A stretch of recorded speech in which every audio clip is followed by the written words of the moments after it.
A Sagamore Conference rivalry like no other. It's the Western Boone Stars hosting the Lebanon Tigers. Hello and welcome in here to Thorntown, Indiana, Witham Health Field at Western Boone High School. I'm Nathaniel Finch alongside Jeff Christner for the final game of the regular season. Let's take a look at some stats from these starting quarterbacks.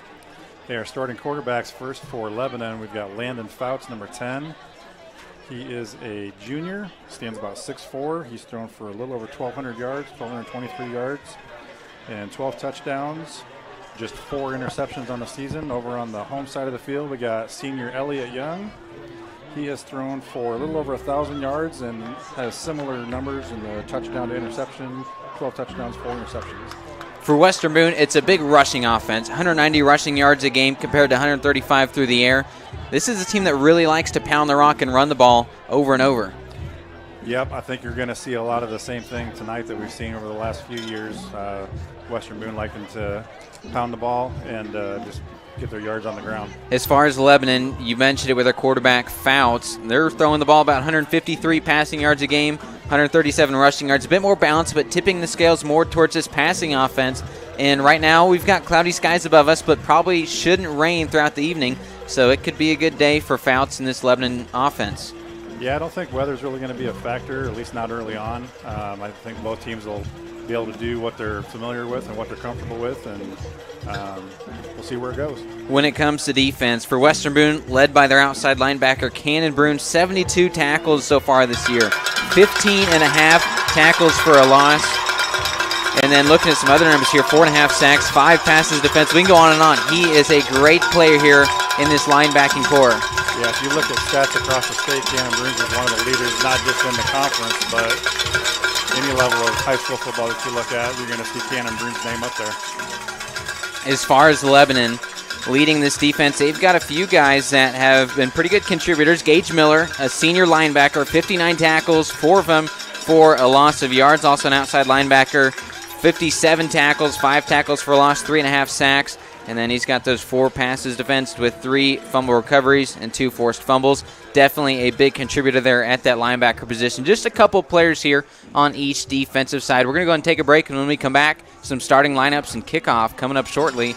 You're watching high school football on WB TV Sports.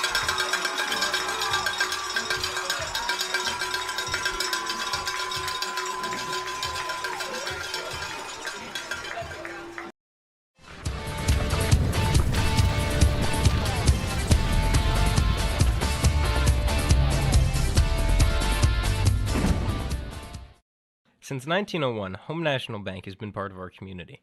Through the years, Home National Bank has strived to meet all financial needs of their customers. Home National Bank has 2 convenient locations in Thorntown and Lebanon.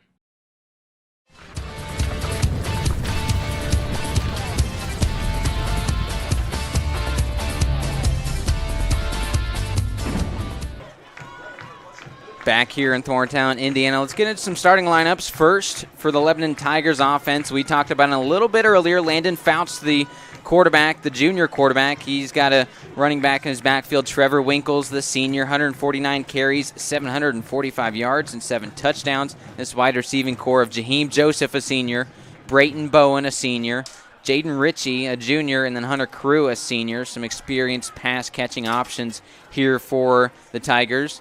And then this offensive line for Lebanon from left to right, Drew Terrell, Camden McCollum, the center Jackson Houghton, Eli Bridges, and Max Williams. Now for the defense for Western Boone. Talked about him earlier, Cannon Brune's at outside linebacker. He's also in that linebacking core with Trevor Weekly and Ryan Taylor, and then Jake Johnson on the other side of those 4 guys. On the defensive end, bookending Zane Sturgis, pair number 10 in the middle, and then Luke Barta on the other end of the line. In the secondary, Ethan Bales at corner. On the other side with him is Casey Baird. And then the strong safety, Rowan Durbin. We have him listed as a starter, but right now he is currently in a sweatshirt on the sideline, will not be playing. This is a beat-up secondary, and that's going to give a lot of opportunities for this Lebanon offense to kind of go through the air pretty easily.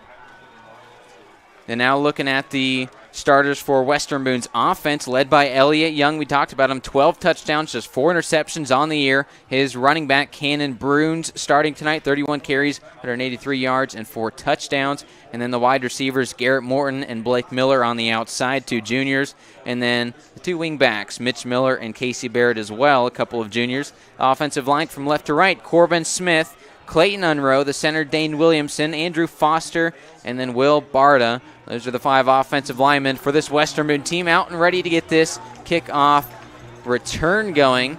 Lebanon will kick it off first, so they will defer to the second half. We'll give a quick look at the Tigers' defense once they get onto the field here after this kickoff return. Looks like Caleb Girdley to kick off for the Tigers. From the 40-yard line, let's get this game started.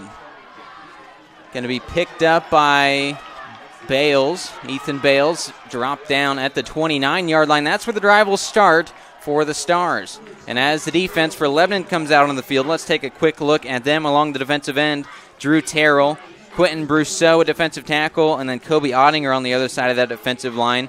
Linebackers, Makai Smith, Mason Crew, Gage Miller, and Nick Finney. And then the 4 defensive backs today to start: Caden Lark at corner, Trey Reese on the other end, and the 2 safeties back, Jake Burns and Hunter Crew.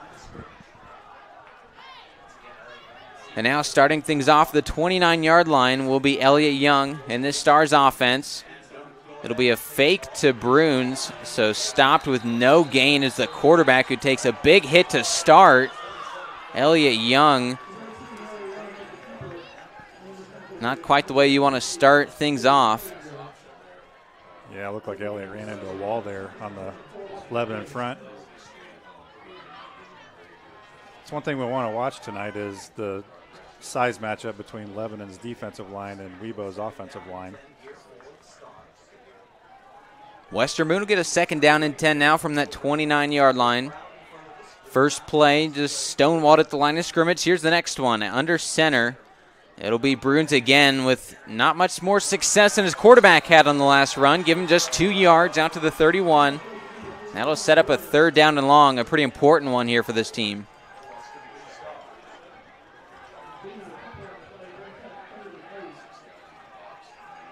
Yeah, I'm guessing Lebanon's game plan on defense coming into this was probably to watch for that run. They know Webo likes to pound the ball, and I'm guessing Lebanon's going to be ready. And it's a game plan that a lot of teams seem to follow against this Stars team. They just run the ball so much, and usually with a lot of success, that even if you try to stack the box, can't find too much success stopping the run. Here on this passing down, Bruins will head to the sideline, and in his stead will be Ethan Bales. He's got 19 carries this year and 2 touchdowns. It'll be a quick throw, though, over the head of Baird, incomplete, and the punting unit will come on. It's a quick 3 and out already.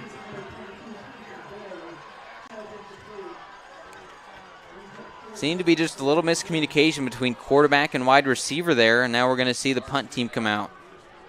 Yeah, I think Elliott was in a hurry to get rid of that, and he threw the ball before Casey had even turned his head. Josiah Smith, 13 punts so far this year, 3 of them coming last week in the loss to Danville, averaging about 31 yards per punt. Here's this one, a shorter one. It'll be picked up by Lark. Caden Lark is knocked to the deck at the Tigers' 37-yard line. That's where the drive will start after the big hit there on special teams. It's good coverage by the Stars on that kick. Coming in and making the hit was Dylan Small, the senior here on senior night. The final game of the regular season for each of these 2 teams before sectionals start up next week. Stars will be back home against Crawfordsville. Lebanon will have a game at home as well against Beech Grove.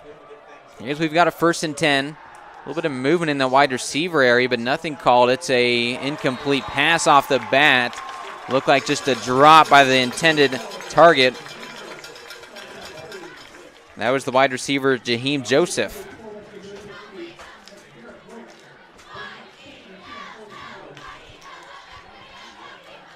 See how Lebanon responds to the Stars missing some of their normal defensive backs. They may want to throw the ball even a little bit more than what they normally do. It's not often you see your starting quarterback lined up at free safety, but that's the case right now. Is there's a lot of shuffling in this secondary, trying to get set. It's just a run play, though, so not too much of an issue. Still a nice little gain of about 7 by the running back, Trevor Winkles. Winkles this year, he's got 149 carries. He's the primary ball carrier for this team, 7 touchdowns. They seem to like to feed him more than any other guys. Might see a little bit of Brayton Bowen later, number 45. See him lined up at wide receiver now. And tight end, he's got 39 carries this year. But now a big third and medium, trying to avoid the 3-and-out that the Stars experienced on offense. Bowen, we just talked about him getting a carry. He does, and he somehow finds a way to pick up the first down. Man, they could not bring him down. A couple different defenders in the backfield early, but he shook him off.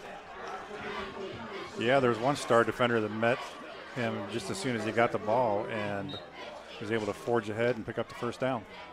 It's now first down and 10 from the 48-yard line, already there near midfield. Landon Fouts, the quarterback, has 3 wide receivers lined up on the near side of the field. Another handoff, seen a few of those today. This one's dropped, though, for a loss of 2. Trevor Winkles finds no room. And among the Stars in on that tackle, Elliott Young coming out from a safety position, making some hard hits. Yeah, if you watch these two lines playing against each other, Nathaniel, Lebanon's definitely going to have a size advantage, much like the defensive line did. But one of Weibo's hallmarks on defense is their speed. They may not be as big as everyone, but they're going to get leverage, and they're going to use their speed to get around you. And they got quickly into that backfield to make the loss of 2. It's second down and 10. Winkles with yet another run. Seems to be a big part of this game plan is running the ball after the first pass went incomplete. So Winkles a gain about 5 into enemy territory. We'll see what Lebanon dials up on the similar third and medium here.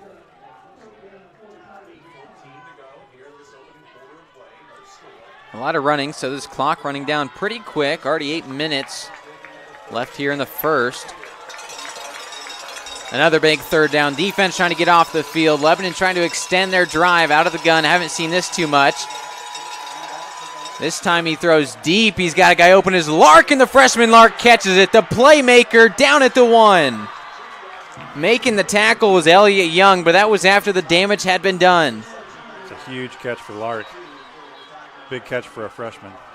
5'7", 150 pounds, an undersized guy, but he's got all the speed in the world, and he showcases it there.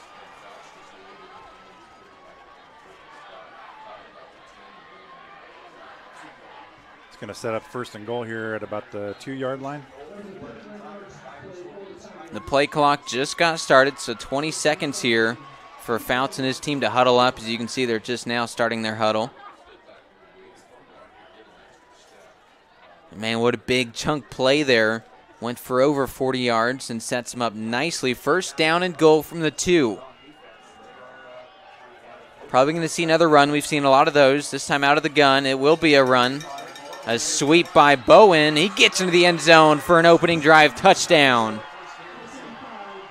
A quick strike, 6-0 the score. The Tigers get on the board first. Brayton Bowen with his 7th rushing touchdown of the year. Yeah, Bowen's got some good size in the background. It's going to take more than one star to bring him down. 5'10", 195 pounds. Now as we see Ryan Shepard come on for the PATs, 19 of 24 so far this year in these situations, the 6-foot senior. He makes that one go wide right. Was a little bit of wind here, and it still is. Blowing what would be on your screen from left to right, but that PAT is no good. So the score sits at 6-0, and that's where we will take a break and be back momentarily on WBTV Sports.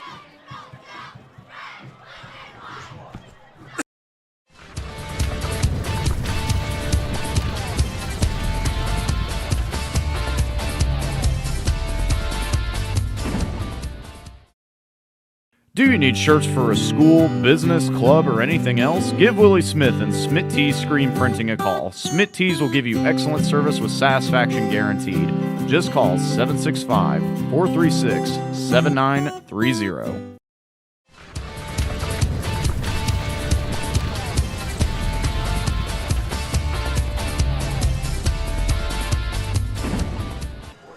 Welcome back here to Witham Health Field. Nathaniel Finch alongside Jeff Christner for this matchup. Back to return Ryan Taylor and Ethan Bales here for the Stars. Ready to kick is Caleb Girdley. Lebanon with a perfect starting drive. They deferred to the second half, so they didn't have to have that ball first. And when they had their chance after the 3-and-out on defense, came out on offense and scored. That kick, a touchback between the back of the end zone. So now we'll see how the Stars respond. A couple runs on that first drive that went nowhere. The pass was incomplete on third down. We'll see what this offense can do to get going.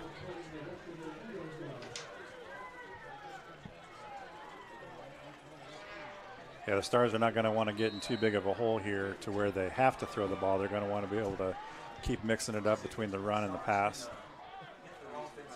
First down and 10 from the 20 after the touchback.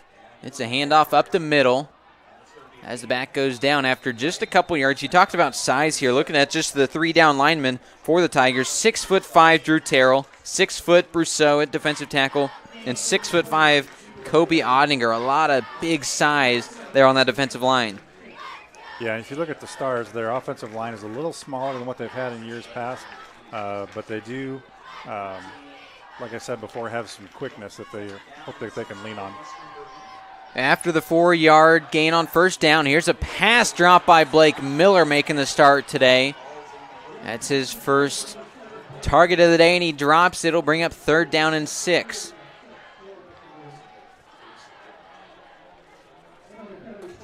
It's a good quick throw by Young. Not sure how many yards Blake would have picked up after that catch. The defender was right there, but still got to make the play. Here's the third down and medium, trying to avoid another 3-and-out. This time the quarterback lines up at wide receiver. Bales lined up out of the shotgun. He's going to take it himself. He's going to flick it off to the quarterback. Flea flicker, open downfield, and it's dropped. Just out of reach of Garrett Miller, who had a 66-yard bomb last week. And the trick play seemed to work to perfection until it went right out of the hands of Miller. Morton, that is. Yeah, that's one thing the Stars like to take advantage of every once in a while on offense is Morton's speed. That is one of the quickest football players that you're going to see on either side of the ball tonight. Had a big catch against Danville, and the Stars ended up losing that game still by a big margin. The final score 34-13, but he was able to get the offense going for a little bit. Here's the punt by Josiah Smith. Fair caught, signaled for at the 45 by Lark. So now this offense trying to go up 2 scores early. Only halfway through the first quarter, they're going to be lined up at the 45-yard line of their own. See what Coach Bruins can pull out of his hat of tricks to foil the Tigers' defense or the Tigers' offense. An offense that seemed to be struggling, just picking up small gains until they found Lark wide open down the sideline. Fouts out of a deep pistol look. His running back, currently Winkles. He'll get the handoff. Winkles can't find too much, only gains about a yard and sets up second down and long. Yeah, I think we're going to see a lot of this tonight, Nathaniel, especially when the Tigers want to run. They're going to go back and forth between Winkles and Bowen. Winkles gives them more of like a smaller, quicker running back. Bowen's more of a brute force kind of guy. Winkles, the senior, standing at 5'11", 185 pounds. You mentioned a lot of quickness displayed here over this first and now second drive.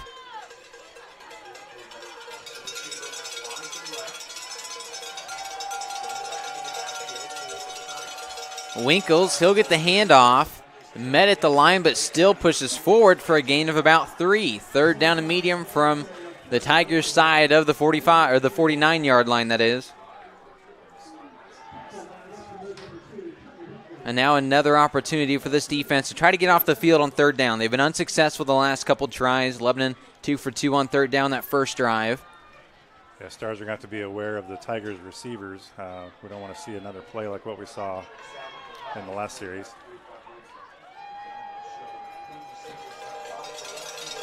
Winkles is the running back again. He'll be into block. Fouts downfield, incomplete. No flags, it appears, so the defense does get the third down stop, and the punt team will come out. Hunter Crew was the target on that one. Crew's a real good-sized kid, good receiver, big target over the middle, just couldn't haul it in. So now coming in to punt for the first time today for the Tigers will be Caleb Girdley.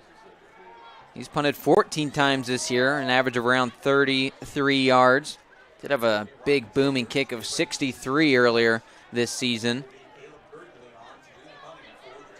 Looks like we got Ryan Taylor back to receive the kick. A poor snap, but a nice punt. Looks to be going out the back of the end zone. It will, just barely. Looks like it bounced back in play, but let's say it's a touchback. Nearly bounced out the 1, but hits some blue dirt over there, blue turf. This offense needs to find a way to get moving. The trick play seemed to work. Of course, it was a drop at the tail end of it, but the running game just simply has not found success over this big defensive line. Well, fortunately, just being down 6, the Stars can afford to still mix it up a little bit with the run and the pass. A run-dominant team, almost 200 yards rushing per game. That's where this team wants to play offense. They've got a heavier set to do so.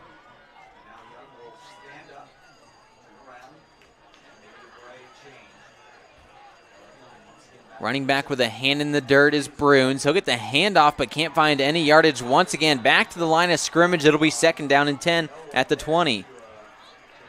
Yeah, Lebanon's making good use of that big defensive line and not letting the Stars get a whole lot of yards on the ground. Doing a great job stopping the run early this game.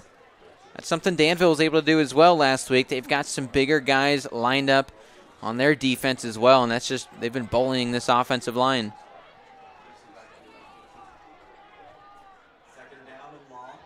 Quarterback keeper looks like an option play, but again, sniffed up and he cannot gain a yard. Loses about 2 feet. It'll be 3rd down and 10. Yeah, Lebanon's defense was there before Elliott could even decide what he wanted to do with the ball. Left him with no options. Mackay Smith, one of the 3 Tigers to make the tackle. That'd be his 4th tackle for a loss this year. So now another 3rd down. The Stars 0 for 2 to this point. Yeah, it's a long 3rd down this time. Showing a run look on 3rd down and 10. With pressure downfield, and it's incomplete. A flag flies. That's defensive pass interference. That'll move the chains.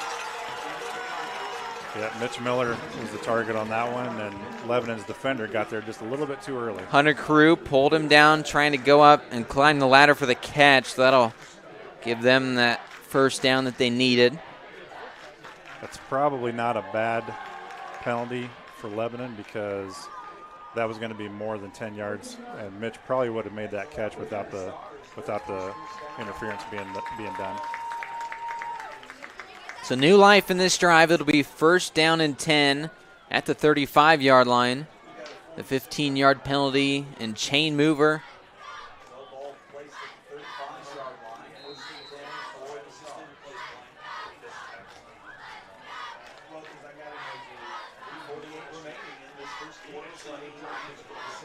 So now 1st down and 10 from the 35. Run look, that's what they'll do. Hand it off to Bruins, who finally finds some light, and he gains about 7. A nice 1st down run from Cannon Bruins. Real good run by Bruins. Finally have a runner finding some daylight. And that's something. Once this team finds that confidence in their run game and they can start pounding it down your throat, wearing down your defensive line, makes it really hard to stop. But in order to do that the whole game, they need to have it a close game or have a lead. They need to score here. The 2nd and 2 from the 43. Young's got 10 seconds to snap this ball. Plenty of time. Bruins gets it and gets a 1st down. I talked about it now. Bruins with some confidence and energy out of the backfield. The ball lands at the 48-yard line of the Stars, still on their side of the field, but a 1st down and 10 again. Stars are picking up some momentum here on offense. Again, a really quick first quarter. Only 3 minutes to go after a lot of rushing from each team. It's now the 1st and 10 from the 48. Bruins the running back. Baird gets a toss. Baird can't find anything, though. Flag flies from the back end of the field. We'll see what this what this one is. Tyler Powell, the back judge, to throw the flag. I have a feeling that's going to be on the Stars, either a hold or a block in the back. I think there's a good chance you're right. We'll see as these referees are convening. Les Anderson, the white cap that we'll hear from here in a moment.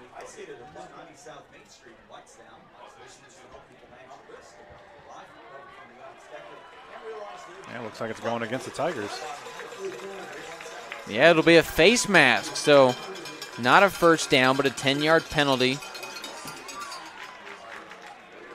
Must be a 10-yard from the spot of the foul, given where they put the ball on that. So a first down and short now. Pretty rare play. Now on the opposite side of the field to the 46 of the Tigers. Offense afforded the ability to run on this play. Probably what's going to happen with Bruins. He gets the handoff, but stopped right away by a big group of Tigers. Drew Terrell, one of the Tigers, in on the tackle. Just no daylight there for Bruins to find out of the backfield. Nah, Cannon ran into a wall of Tigers on that one. There was literally nowhere for him to go. As soon as he got the ball in his hands, he was surrounded by Lebanon defenders. So Bruins will take a seat, get a little breather on the sideline, and brings in Ethan Bales.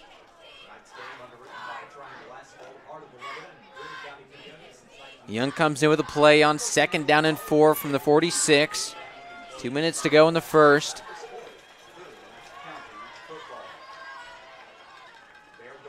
The fake handoff, not a lot of room there. Going down as Young. Making the tackle was Nick Finney, the outside linebacker. His 6th tackle for a loss this year. Yeah, the Stars like to run that option every once in a while, and a few times that they've ran it so far tonight, Elliott has run into a wall of Tigers before he's even been able to decide what he wants to do with the ball. You got to imagine eventually they're going to have to go away with those option plays, try to keep your quarterback protected. 3rd down and medium. The team's 1 for 3 on 3rd down to this point. Quick throw, no chance. 20 yards past the intended target. And that was Garrett Morton. So 4th down and the punt team comes onto the field. Yeah, somebody was not on the same page as the quarterback on that play. Morton stopped short on his route, and Elliott was expecting him to go long. That's kind of disappointing that the Stars started that, or this last series, with the 1st down and short, and are still having to punt it away. And they're moving the ball pretty well to that point. Here's Smith with the punt. It's a nice punt. And the fair caught signaled right away as it rolls at the 10. So now Lebanon will have the full length of the field, 90 yards to go as it's spotted at the 10. A great opportunity for this defense now for the Stars to come out and make a good play. Yeah, this is not necessarily a bad thing for the Stars to pin Lebanon back in their deep end of the field. And one thing about the Stars defense is they can be very opportunistic. If Lebanon tries to throw the ball or tries to make a big play, we'll see what the Stars can do with it. Just a minute to go in the quarter. It's a quick screen. The catch is made for about 5 yards.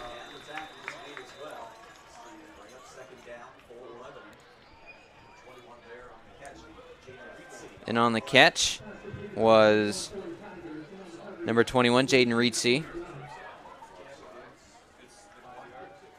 Reetsey just his 5th catch of the year, averaging about 7 yards per. That one went for 5. Probably the last play of the quarter. Ball's on the 16-yard line.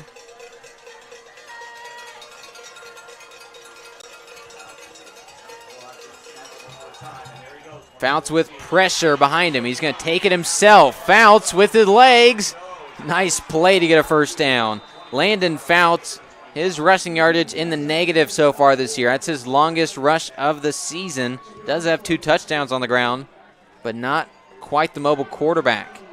That was a great job by Fouts, taking what could have been a disaster and making positive yards and a first down out of it.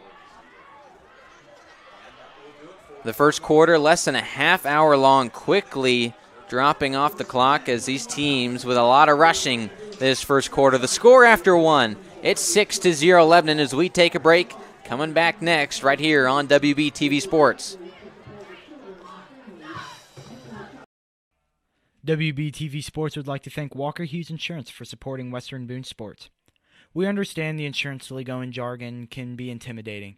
We're here to guide you through the entire process so you can be confident in the insurance you select to protect you and your family. No two industries are alike, and neither are their insurance. We know the importance of working with someone who understands your business, no matter your business or personal needs. We've got you covered.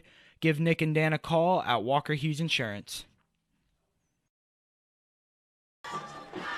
Back here at Western Boone High School, the Stars down on the scoreboard, 6-0 as the Tigers scored on an opening drive, and nobody was able to even mount a decent drive after that. Went by pretty quick, but each team trading blows on defense. We'll flip field position, and the Tigers will have the ball first down and 10, their own 24. The drive that started at their own 10. You kind of see the Stars starting to build some confidence on offense on that last drive, especially after that pass interference call. They were able to get a couple first downs, finally get the ball over onto Lebanon's side of the field, but just kind of sputtered after that. And confidence can be huge, especially for the Tigers here, coming in on a big winning streak. They defeated Southmont 40-0 last week. Wins against Crawfordsville, Tri-West, Frankfort, and North Montgomery before that. They dropped their first three but won their last five. As far as where the Stars lost their last game, 34-13 against Danville after winning the three before that. So a first down and 10 from the 24, a fresh 12 up on the board as there's some movement in the neutral zone. No flags, quick pass incomplete. Looked to be a little run-pass option type of play, but Hunter Crew was the intended receiver, standing at 6'3". It's hard to overthrow him. That one was just behind him as it's incomplete. Yeah, Fouts had Crew open on that one. He just threw it a little bit behind him. You got to imagine if that's a throw in stride, probably a first down. Crew so far this year with 27 catches, almost 300 yards and 2 touchdowns through the air.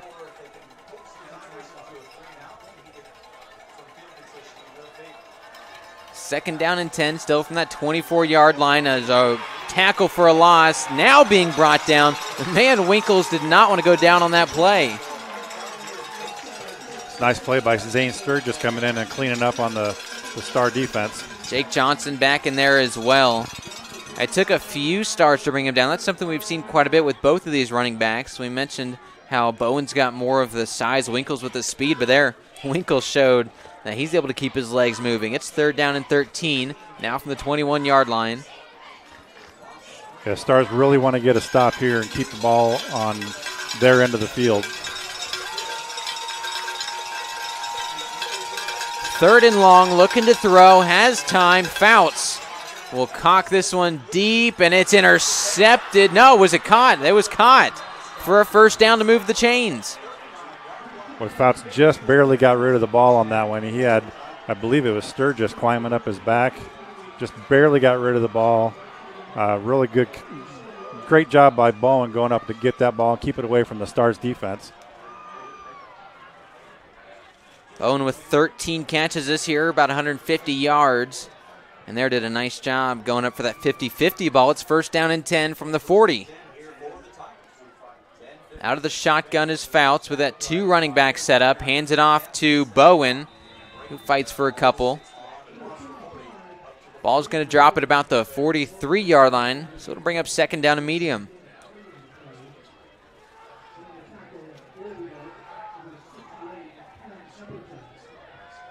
Emberton in on the tackle. He's got 35 of those coming into this game. 6 tackles for a loss.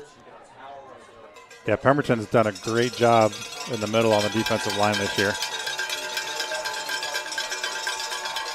Second down and medium, the handoff. And wow, a lot of speed by Winkles to get the first down. That's a great run by Winkles. He's one that he can get you on the inside, he can get you on the outside. He's going to get positive yards just about every time. And with this rushing attack that the Tigers are showing, they've got Winkles to come in and get plenty of carries, and then Bowen to come in and get enough himself as well, so you don't really have either guy super tired as they're going back and forth trading who's going to take that hit up the middle. Yeah, it's a good balanced attack by the Tigers. First down and 10 at the 48, now in enemy territory. The pistol handoff goes to Winkles. This time he's brought down to the backfield. Ryan Taylor with a nice tackle. Wraps him up by his ankles and will not let go. Garrett Morton comes in to lay a hit on him as well. It's a good team tackle by the Stars on that one. Give one person to make that first hit. You know there's going to be a couple guys behind you come help clean up.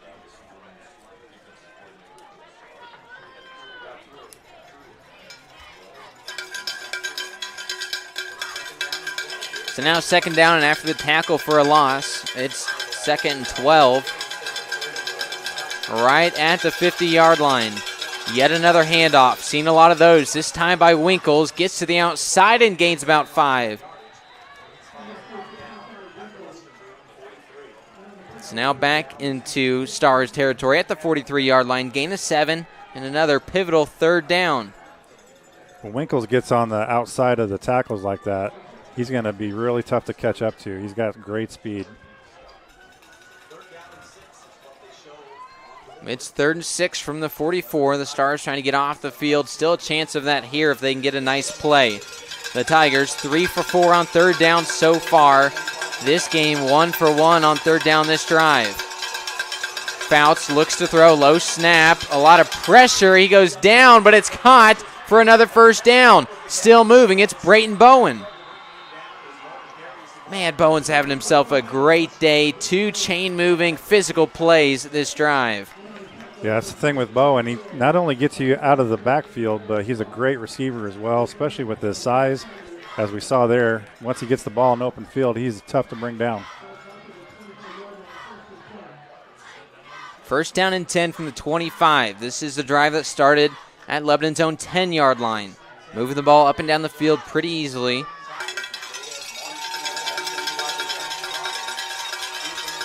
Winkles the running back. Crew in motion. It'll be a handoff, misdirection to Winkles. And he's still on his feet. Man, he's still on his feet and going down the sideline. Winkles trying to score. Does he do it? It looks like he will. A touchdown for Trevor Winkles. There are some flags on the field. We'll see what the issue is. But, man, that was a very impressive play by Trevor Winkles. It's also a great job by his lineman that was helping him down the sideline there. Looks like they might be bringing this one back. If it stands, it'll be Winkles' 8th touchdown of the season. But like you mentioned, this one probably not going to stand.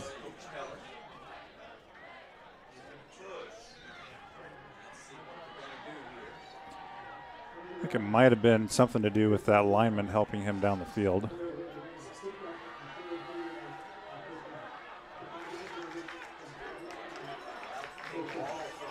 Yeah, so now instead of a touchdown lineup for the PAT, this ball is going to go backwards. It'll be first down and 15 from the Western Boone 29-yard line.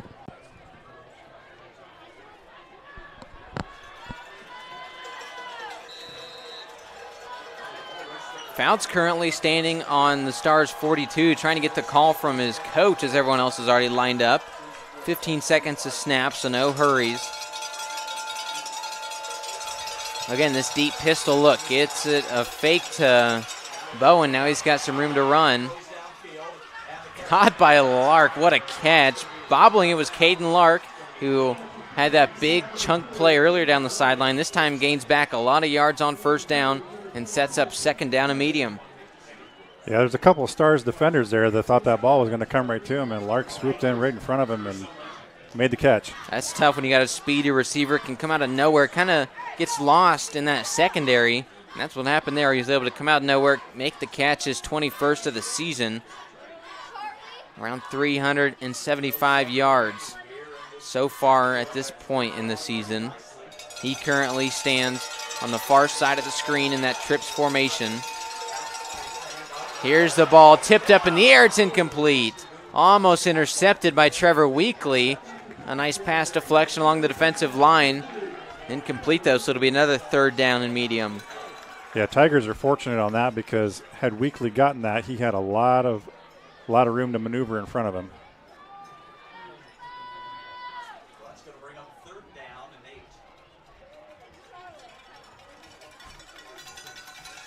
3rd and 8 from the 22-yard line. Bowen is the running back. A big play here on 3rd down. Handoff goes to Bowen, who goes down the field. An opportunity to get another first down this drive, but he doesn't. He's a yard shy. It'll be interesting to see what the Tigers do here, as close as they are to the first down and being pretty deep into Star territory. Are they going to go for it, or are they going to opt for a field goal? A team that has yet to kick a field goal so far this year, you got to imagine probably going to go for it. As Fouts gets back into the huddle, that's what's going to happen. 4th down and 2 from the 17-yard line.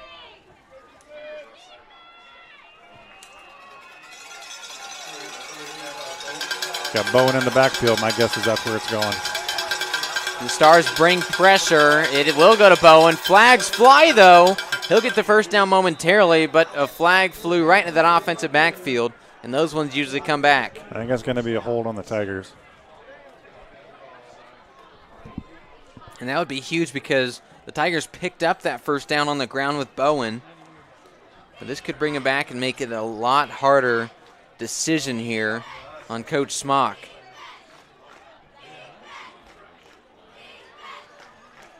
I don't know. The way the chains are moving, looks like maybe that one was on the Stars. Yeah, it will be.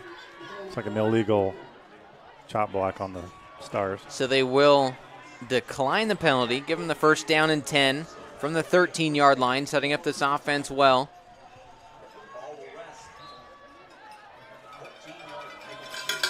Well, I'm 0 for 2 and guessing penalties so far, Nathaniel. I'm right there with you. First down and 10 from the 13.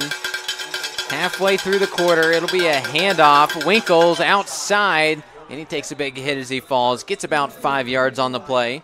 Not a bad first down gain to get inside the 10. These teams have played each other 46 times so far in their history. Lebanon leads currently 27-18. Lebo's won the last 3.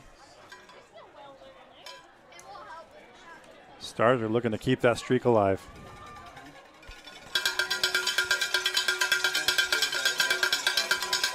It's a 2nd down and 7 from the 9-yard line. Fouts will have 2 running backs in there in the gun with him. Hands it off to Winkles. Can't find anything. They'll give him a gain of about 1 or 2. Trevor Weekly with a nice tackle. And now, yet again, this defense on the field on 3rd down. It's 4th down territory. So far, this team is 4 for 6 on 3rd down so far this game. Seeing a lot of these 3rd down situations. This one a 3rd down and 3. Much like the first quarter, the second quarter clock is running pretty quickly with all these runs. 2 more running backs in the backfield. That's the usual. Here's the throw. Winkles with the catch in the first down. Hurdles. End zone touchdown. Trevor Winkles, who had his touchdown called back earlier, gets his 8th of the year. Nice little sidearm pass by Fouts on that one. Found Winkles out in the flats, and Winkles let his feet do the rest of the talking on that one. With that being his now 2nd receiving touchdown of the year, 9th total touchdown. Just his 6th catch so far on the season. Tigers offense is definitely showing some good athleticism against the Stars so far tonight. An offense that's going to stay on the field after the missed PAT earlier. Ryan Shepard will remain on the sideline. So Fouts in this offense trying to go ahead 14-0.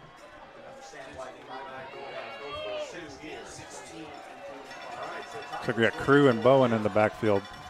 Fakes it to Crew, throws back at the end zone. That's a incomplete. Intended for Caden Lark, the shorter guy going up for that goal line fade. So the score will stay 12-0 as we take a break. When we return momentarily, the Stars will have the final drive of this second quarter right here on WBTV Sports.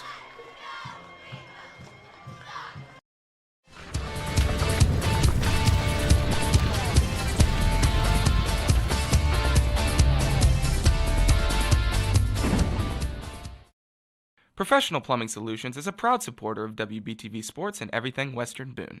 Give owner Jeremy Young a call for anything plumbing related. He has over 20 years of experience and is licensed and insured. From new construction to remodeling and any job in between, give them a call at 765-891-0150. That's Professional Plumbing Solutions.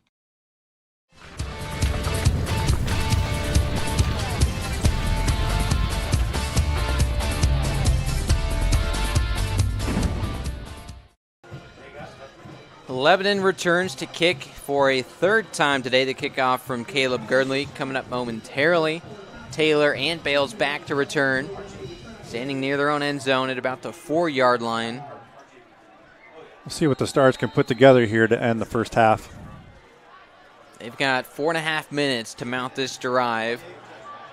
So still plenty of time to run the ball if they want. This one will be caught for a touchback. Picked up just about a yard or two into the end zone.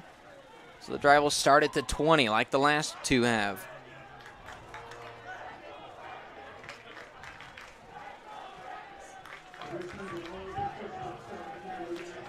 Western Boone starts this drive after failing the previous two. The last drive, though, they started to have some momentum, moving down the field a little bit. They had some luck with a pass interference on third down that would have otherwise resulted in a punt, but kind of saw a little bit more confidence out of that running game, specifically Cannon Bruins. Yep, we'll see what the Stars can put together here. Weekly with his hand in the dirt at running back, getting his first carry of the day, and he squirts through that defensive line, gets a couple. We'll give him 5 yards, so drops at the 25. And again, with just over 4 minutes to go, plenty of time to continue to run the ball, but still need to have some urgency on this drive. Yeah, the Stars are going to want to try and get some yards in bigger chunks, get down the field.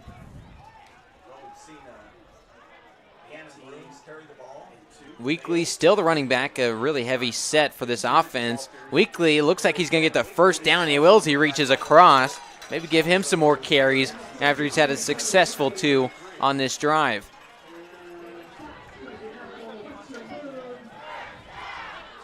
Weekly did lose his shoe on that play, so he's going to have to go out, and Bales will take his place.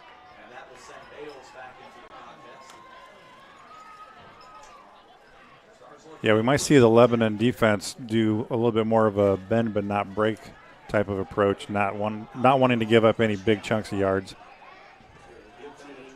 First down and 10 after the rush by Weekly. This time it'll be a rush by Bales, who shows his speed to get the first down. It appears he might be just short. It'll be a tough call. Looks like they will mark him just a couple feet short. But what a play on first down by Bales.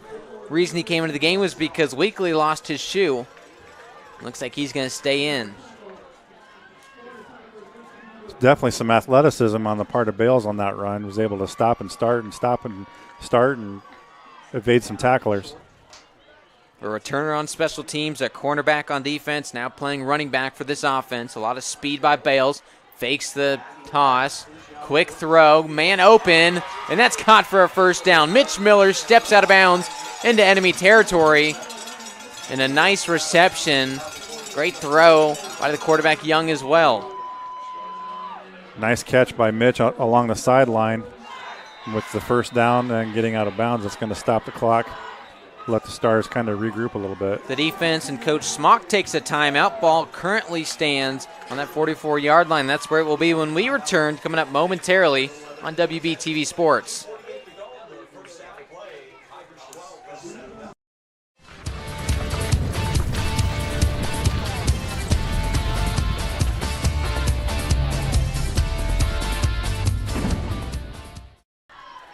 Back here after a quick break, 12-0 is the score, and the Stars here on offense, they've got just under 3 minutes to work with. What do you think we're going to see on this drive? I think you're going to want to see the Stars kind of work the sidelines a little bit more like what they did with the throw to Miller there. They were able to pick up some decent yardage and not burn a lot of time off the clock. They still have enough time that if they want to mix in some runs, they've got some time. They've got their timeouts left, so literally a lot of options left for Coach Pelly's offense here. And the big thing for this offense, if they get that first down, it momentarily stops the clock until the chains get set again. So even if they want to run the ball, if they can just get past that first down yard marker, that'd help them out in conserving some of this time as well. I'm also guessing that Coach Smock probably had a word with his defense that they don't want to give up any more yards than what they have to, and definitely don't want to give up any of the 12-point advantage that they've built. Weekly back at running back with his hand in the dirt. He gets the carry. He speeds his way for about 2 yards. That'll bring up 2nd down and long.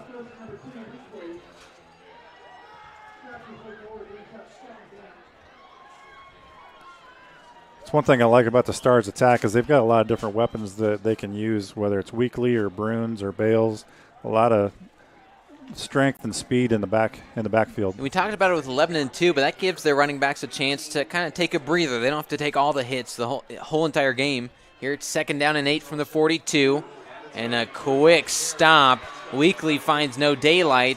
There's a couple Tigers in the backfield. Yeah, we've seen that a couple times tonight where as soon as the Stars running back has gotten the ball, there's been several Tigers there ready and waiting. Kobe Ottinger, one of the tacklers, in for his 5th tackle for a loss this season. Drops 1 yard back, so it'll be 3rd down and 9. 1 for 4 on 3rd down so far, the Stars. It's a big play. It looks like we're going to have another timeout. Still waiting.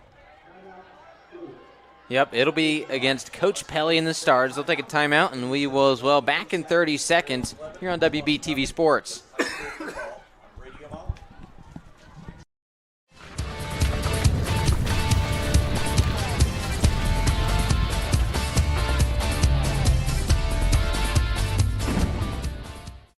Since 1901, Home National Bank has been part of our community.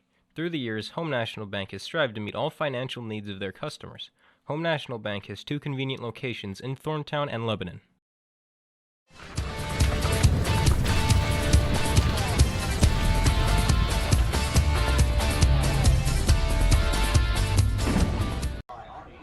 Nathaniel Finch alongside Jeff Krishner with Jennifer Foxworthy, our technical director for tonight. 12-0 the score as the Tigers ahead and trying to keep it that way headed into the break. You've got a big 3rd down play coming up here, Nathaniel. Just a little over a minute and a half to go.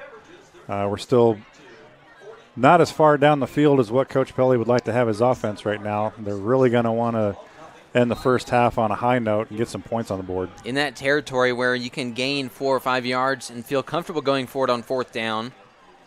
We'll see what the play call is here. Might we see a pass or maybe just another run up the middle? Weekly is the running back.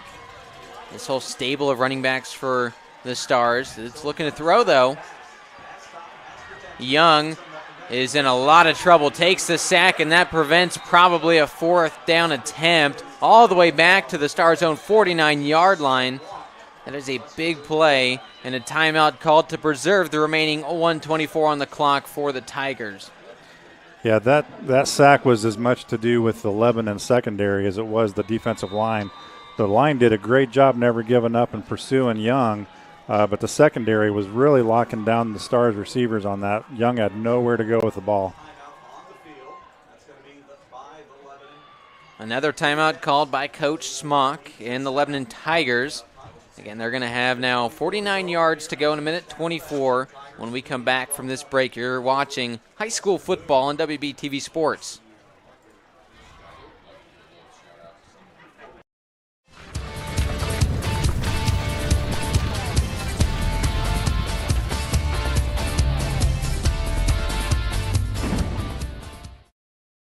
Do you need shirts for a school, business, club, or anything else? Give Willie Smith and Smith Tees Screen Printing a call. Smith Tees will give you excellent service with satisfaction guaranteed.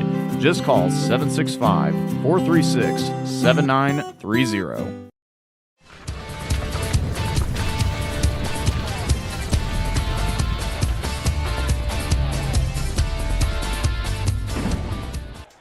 Two 5-win teams.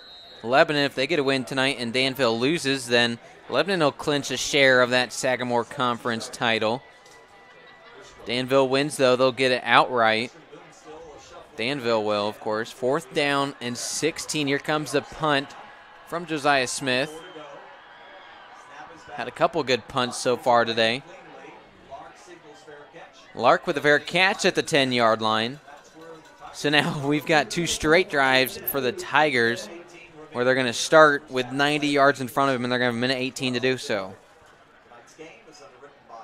Yeah, I think this might be a spot where we see some of that athleticism on the Lebanon side of the ball. Minute 18 does not sound like a lot of time, but when you got some of the speed that they have with Winkles and Lark and some of those quick guys, they can make a lot of yards in a hurry. Coach Smock only has 1 timeout left, so probably just going to want to see a lot of plays go out of bounds or for a first down. Keep an eye on number 2, Caden Lark, we talked about, the freshman with a lot of speed. Faking the handoff is Fouts. With some time, it's incomplete. Off the hands and into the air, Jaheim Joseph, the intended target. He's got 13 catches this year, over 300 yards and 2 touchdowns. That's a couple we've seen go through Johnson's hands here in the first half.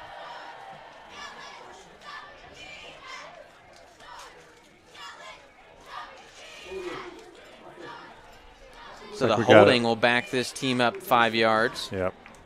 Didn't matter if the catch was made or not. They'll back up to first down and 15 from the 5. Makes this drive even harder. You got 95 yards in front of you. Makes it easier for this defense. It's just trying to pin your ears back into the backfield, try to get a stop and maybe a safety.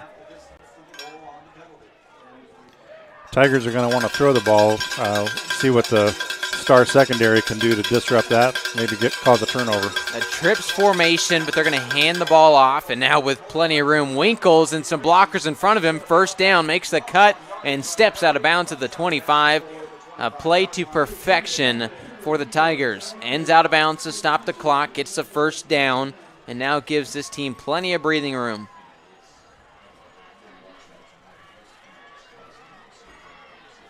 That's about a 20-yard pickup on the play there for the Tigers. Get some a little farther down the field, a little more real estate to work with behind them.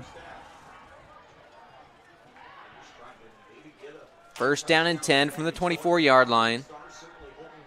64 seconds to go here in the first half. It's been a quick one. Looking to throw again is Fouts, this time with pressure. Gets hit as he throws. Looks like he ran into his own tackle. So that'll be second down and 10. Yeah, Weekly was there putting some pressure on as Fouts was trying to get rid of the ball. It appears he ran into Max Williams, his 6'6" senior right tackle. And again, Weekly, you mentioned it with the hurry, kind of caused that incompletion.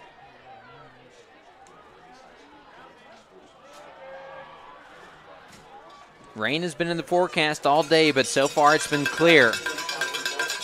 Setting up this offense perfectly with the dry football and dry field conditions for the last 60 seconds of the half. Fouts hurried again. He's going to take it himself and is dropped. That'll be Luke Barta with the tackle. 15 of those on the year, 3.5 for a loss. Also forced a fumble is Luke Barta, the junior.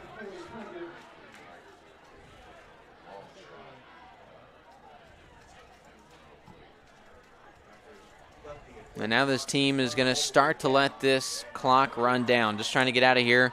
Maybe might see a deep shot here, but not trying to mount that drive like they were earlier after the couple unsuccessful plays. It's third down and 8. A handoff, a sweep to the big guy. He almost thought about pitching it looked, but he's going to drive down and probably end this half, as long as Coach Pelly keeps a timeout in his pocket, but the clock does stop. There's 11 seconds left, and the Stars want to use every single one of them. The punt will come and probably give the Stars decent field position, but it's still going to take a miracle to get some points on the board. Coach Pelly holding out hope for that. We'll see if it comes to fruition after the break. You are watching high school football on WBTV Sports. WBTV Sports would like to thank Walker Hughes Insurance for supporting Western Boone Sports. We understand the insurance lingo and jargon can be intimidating. We're here to guide you through the entire process so you can be confident in the insurance you select to protect you and your family. No two industries are alike, and neither are their insurance. We know the importance of working with someone who understands your business, no matter your business or personal needs. We've got you covered. Give Nick and Dan a call at Walker Hughes Insurance. Back here in Thorntown, Indiana, Lebanon ahead 12-0 against their rival Western Boone. And now we've got a 4th down. This team offense currently still on the field. Let's see what they're going to try to do here. On a 4th down and 6 from the 28-yard line.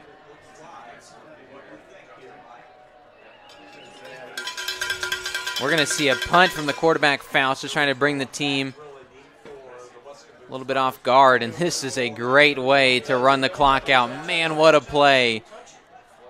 There was a flag on the play. As far as this play call by Jeff Smock, the coach, letting his quarterback go out there and bring the punt returner in, thinking it's going to be a pass play, and then kicking that out, letting the clock run out. We'll see what the call is here on the penalty, but that's a great way to run this clock out and not give the Stars that last Hail Mary chance.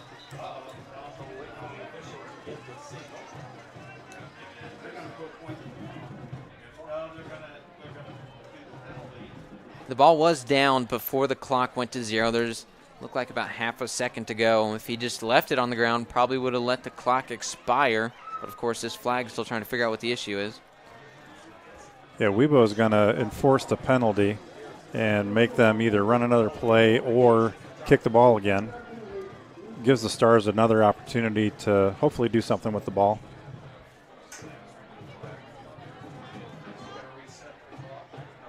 It'll be a 5-yard loss. I think they might. Not sure what they're going to do with the clock here. It'll be 4th down and 11 from the 23. Lebanon seemingly can just take a knee here. Looks like that's what they're going to do. Good call, Nathaniel.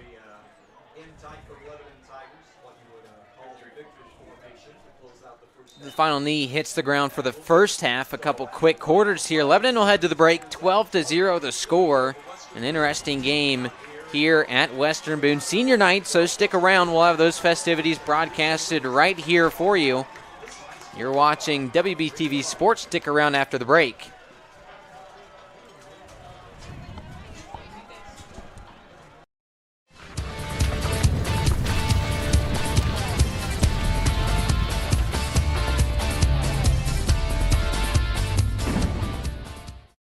Professional Plumbing Solutions is a proud supporter of WBTV Sports and everything Western Boone.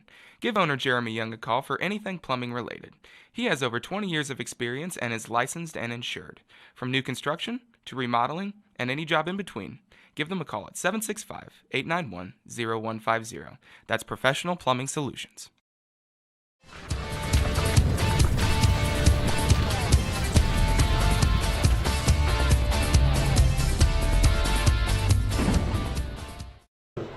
Elizabeth being escorted receiving by her parents, Tiffany, an evening process. She plays the tenor saxophone and the tenor concert band for 6 years, marching band for 4 years, and jazz band for 2 years. In the fall, Elizabeth will attend ISU or Ball State University to study architecture. Our next is Rachel Chris. Rachel is being escorted receiving by her mother, Laura Chris. She's been a percussionist in the Western Boone Band for 2 years. The band for 4 years, and jazz band for 2. Rachel is a senior member of the National Honor Society. She's involved in the Ecology Club and Spanish Club. She's a mentor. Rachel is a 4-year member of the academic team and has participated in theater for 2 years. She plans to double major in music education and music therapy at the Undersigned College. Our next is Jeremy England. Jeremy is being escorted by his parents, Steve and Lisa England. While in high school, Jeremy has been a trombonist in the concert band for 4 years, the marching band for 1 year, and the pep band for 2 years. Jeremy plans to attend Purdue University and will major in unmanned aerial systems and minor in film and video production. Our next is Steve Griffith. Steve is being escorted this evening by his parents, Courtney and Randy Griffith. He's a baritone saxophonist and has been with them for 7 years. He is involved in the radio TV program for Western Boone. He is also a 10-year 4-H member and is involved in numerous 4-H projects. After high school, Jake plans to earn his wedding certificate from Undertech and pursue a career as a welder. Next is Emma Runyon. Emma is being escorted this evening by her parents, Deborah Marjorie, plays the alto saxophone on the band and jazz band for 4 years, pep band for 4 years, marching band for 2, and concert band for 4 years. She is a 2-year member of the National Honor Society and is an mentor. She has been on the academic team for 4 years. And was involved in the Spanish Club and theater productions at Western Boone. In the fall, Emma will major in English education at Underside College. Our next is Isaac Pruitt. Isaac is being escorted by parents Ben and the Little Pruitt. He has been a professional for 6 years. He has participated in pep band for 6 years, marching band for 4 years, jazz band for 3, and Isaac is a mentor. He has participated in 1 year of musical production while at Western Boone. He plans after high school, because are undecided at this time. Our next is Carmen Woodall. Carmen is being escorted to serving by her parents, Steve and Michelle Woodall. She plays the flute and the marching band, pep band, and concert band. She's been a manager of volleyball and softball teams for 2 years. In the fall, Carmen will attend the university and major in computer information and technology and cybersecurity. That's the members of the band. Now let's meet our cheerleaders. Our first cheerleader this evening is Lily Eisen. Lily is being escorted this evening by her parents, Tammy and Jen Eisen. She is a 4-year varsity cheerleader for football, girls basketball, and boys basketball season. She's also active in the team program here at Western Boone. In the fall, Lily will attend either Indiana University or Varsity University and will study journalism. Our next is Lucy Graham. Lucy is being escorted by her parents Courtney and Jason Graham. She's a 4-year varsity cheerleader. Lucy is also a 10-year boys member. She is currently taking classes to become an EMT so she can work as an EMT throughout her college years. She plans to study nursing at an undersized university and plans to eventually become an trauma nurse practitioner. And next is Ariel Martin West. Ariel has been escorted by her parents, Kathy and Frank Ball. She has been a manager in a high school cheerleading program for 3 years. She's been involved in pep club for 2 years, Spanish club for 3 years. She's currently enrolled in the cosmetology school.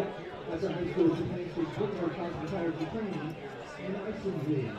She's also considering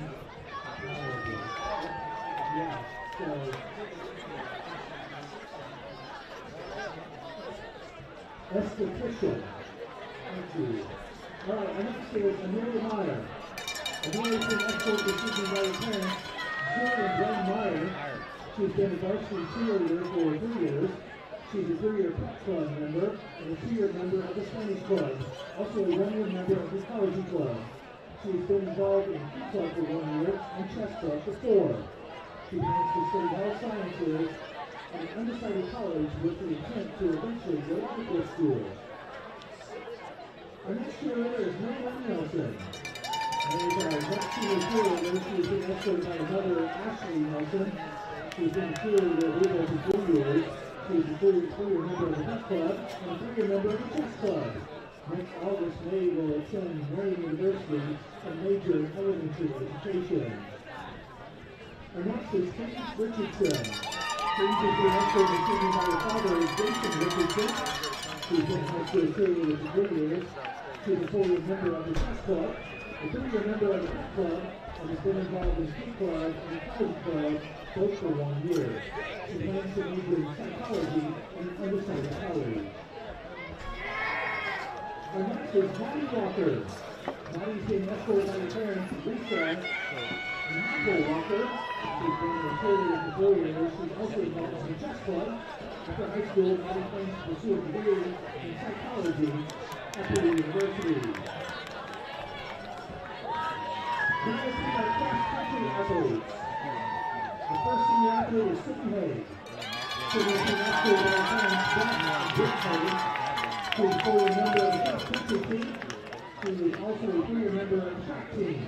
She's been active in FFA for 5 years and is a 10-year 4-H member. She is a 3-year member of the G Club and a 1-year member of the National Honor Society. She's been involved in FCA for 4 years sunshine for 1 year and served 2 years on the student council. She served Western Boone as an athletic ambassador. Also, she plans to play basketball. Also, certainly country on her history. After high school, she will attend Boone University and then go on hockey. The next topic is Archie Cooper. Archie Cooper is from my parents, Brian Cooper, and Michelle Payne, and Aaron Johnson. Archie is a 4-year member of the cross-country team, a 3-year member of the track team, and played basketball for 2 years. She is also involved in FFA and serves as the FFA secretary. She is a member of the National Honor Society and is a 4-year Peace Club member.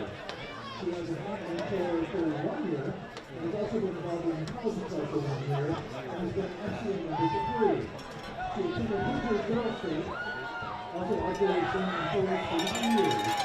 After high school, Archie was asked to continue her cross-country and track team for 3 years, 8 years for the 2 terms. She plans to pursue a degree in biological sciences at Underside University. Her next athlete is Naomi Reed. Naomi is an actor by parents Sam and Aaron Reed. She is a 4-year member of the cross-country team and is a 4-year member of the track team. Naomi is a 2-year member of the National Honor Society, a 2-year member of the Peace Club. She is also an art mentor for 1 year and has been involved in the Sunshine Society for 4. And then is also active in the church. She is not selected with university to attend, but plans to pursue a degree in biology. She plans to attend graduate school to become a physician assistant. Our next is Rebecca Trudy. Rebecca is an actor by her parents Linda and Tim Trudy. She is a 4-year member of the cross-country team and a 4-year member of the track team. She has also played in the concert band for 2 years, the marching band for 1 year, and the jazz band for 2. She's also been in Gilbert Clinic for 3 years and involved in Pep Club for 1. Becca has not decided where she will attend college. She plans to pursue a degree in nursing. She hopes to become a veterinarian. Now to our girls golfers. Our first is Noah Dickerson. Noah is also the team of our parents, Stacy and Ben Dickerson. She is a 4-year member of the golf team and served as the captain for 2. She is a 3-year member of the Peace Club and is currently the Peace Club vice president. She is a 3-year member of the Jonas Leadership Group and has been involved in FCA for 2 years. She is a art mentor for 1.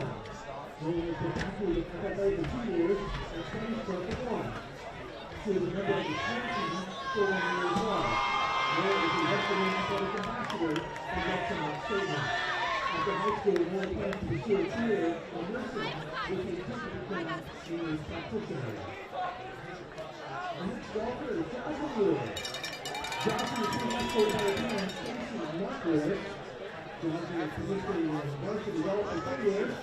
She's been on the varsity softball team for 4 and has been a team captain for junior and senior years. She's a 2-year member of the National Honor Society.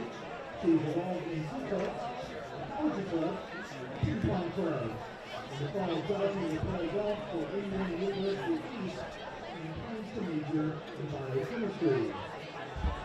Our next athlete is Sam Longfeet. Sam is a national parents, Grant and Mike Longfeet. She is a 3-year member of the golf team and a 4-year member of the basketball team. Sam is a member of the National Honor Society. After high school, Sam will continue her vocational education in the FCA Township program. Now to our girls soccer players. Our first is Rachel Coleman. Rachel has been escorted by her parents, Colleen and Steve Coleman. She is a 4-year member of the soccer team. She has played tennis for 3 years, basketball for 2, and was on the track team for 1 year. She's been in the finals for 4 years. Rachel's been involved in Peace Club, Chess Club, Ping Pong Club, Knitting Club, and the College Club. She's a member of the National Honor Society and has been an mentor. In the fall, Rachel will attend Butler University and will be pharmacy. The next soccer player, Avery Krause. Avery is being escorted by her parents, Jennifer and Matthew Krause. She's been soccer for 3 years. He's a 3-year member of the softball team. He has been involved in Girl Scouts for 12 years. And the college plans to apply to university and is majoring in biology. Our next athlete is Isabel Moore, as he is being escorted by her parents, Kimberly and Jeff Moore, who is a junior member of the soccer team. She has played basketball 3 years. She is also a horseback and tennis, cross country, and diving for 2 years. She is a member of the National Honor Society. She is involved in the Wooden Club, Ping Pong Club, and she's also been a member of the FCA and Sunshine Society. She is a senior for a member. Next also attends Indiana University and major in pre-medicine and plans to pursue a career as an orthopedic surgeon. The next athlete is Michaela Tyner. Nikki is being escorted to Sydney by her friends Timothy Belcher and Phil Kahn. She's a 4-year member of the soccer team and a 3-year member of the track team. She plans to be a baseball team manager this spring. She's been active in the marching band for 5 years. She has not decided which college program, but plans to pursue a degree in criminal justice. Our next is Faith Valenti. Faith is being escorted to Sydney by her parents, Summer and Annette Valenti. She is a former member of the soccer team and a member of the softball team. She has been retired for 2 years and has been involved in the Sunshine Society. Faith plans to attend the Breast Control nursing program. Next class is a third degree in nursing and track. Next athlete is Anna Williams. And he's being escorted by her parents, John and Tim Williams. She is a 4-year member of the soccer team. She's been a driver for 2 years and has also been on the track team for 3. She's a member of the National Honor Society and has been a mentor. She's involved in FCA, hockey club, ping club, ping pong club, and also a chess club. And is also a 10-year college member. She has not decided which university to attend and plans to pursue a degree in business marketing. Now the member for the boys soccer team. Our first athlete is John Jackson.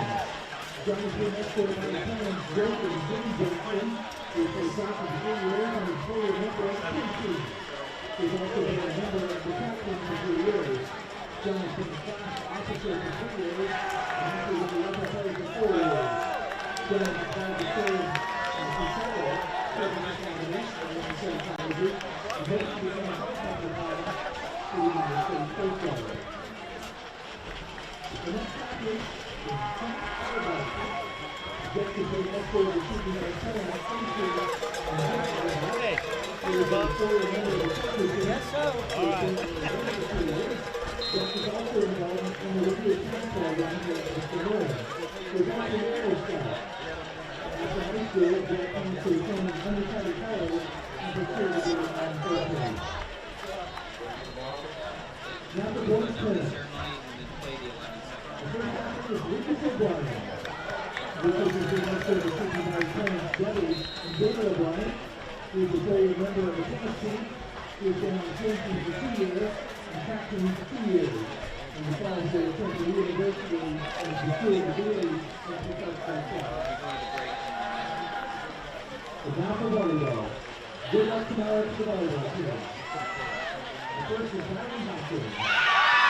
And he is the daughter of Peter and Ryan Hopkins. She has played varsity volleyball for 4 years and college so long.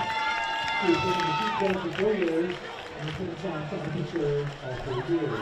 She is an mentor and is a member of the National Honor Society. She is a high school as a bachelor. And she has been continuing her volleyball career at the high school and plans a major in nursing from Lebanon University. Our next athlete is Martin Williamson. Martin is being escorted to Sydney by his parents, Sherry and Matt Williamson. He is a 4-year member of the volleyball team and serves as a captain this year. He is also a member of the tennis team. Martin is the president of the team club and the secretary of the National Honor Society. She is a senior class officer and is the rest of the National Master and she serves as a student advisor council. She is a high mentor and is active in the FCA and tennis club. Also sings with the Star Voices.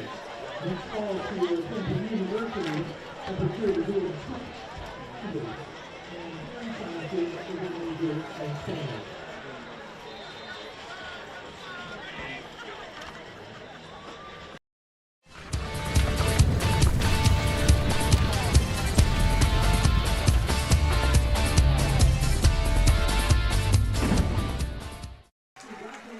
Back here after the halftime break, Nathaniel Finch alongside Jeff Christner for tonight's matchup. The Lebanon Tigers ahead 12-0 over the hosting Western Boone Stars. Both teams come into the game with a 5-win record, and now the Tigers will receive this opening kickoff to get into the second half. One thing we've learned about the Stars over the last few years is there's no better coaches at making halftime adjustments than Coach Pelly and his staff. So even though the Stars are down here at the half, I would definitely not count them out. And now weather could be playing a factor here into the second half as well. We saw obviously a lot of runs here in that first half. Probably going to see a lot more on the ground this half. Yeah, looks like we got some rain coming in.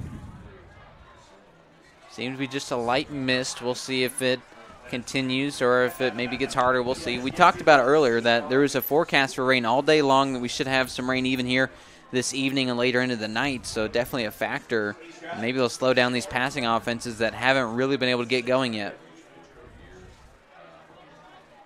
Yeah, the Stars will want to take advantage of anything that they can use to slow down the Tigers' offense, including Mother Nature.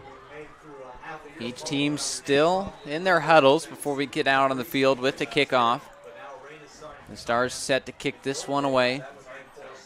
Of course, they got the opening possession of the game, 3 and out, and then Lebanon went down and scored their first of their 2 touchdowns on their opening drive after that. Now they're going to try to make this a 3-score game here right out of the gate.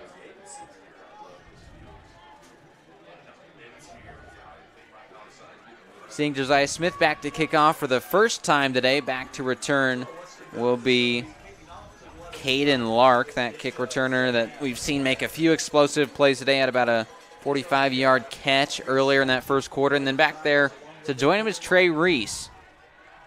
Reese with about 15 yards per kick return. Lark with a 21-yard per return. Good-looking stat there. However, these players are both lined up at their own 15-yard line, so Smith gets it behind him. Could be an easy touchback.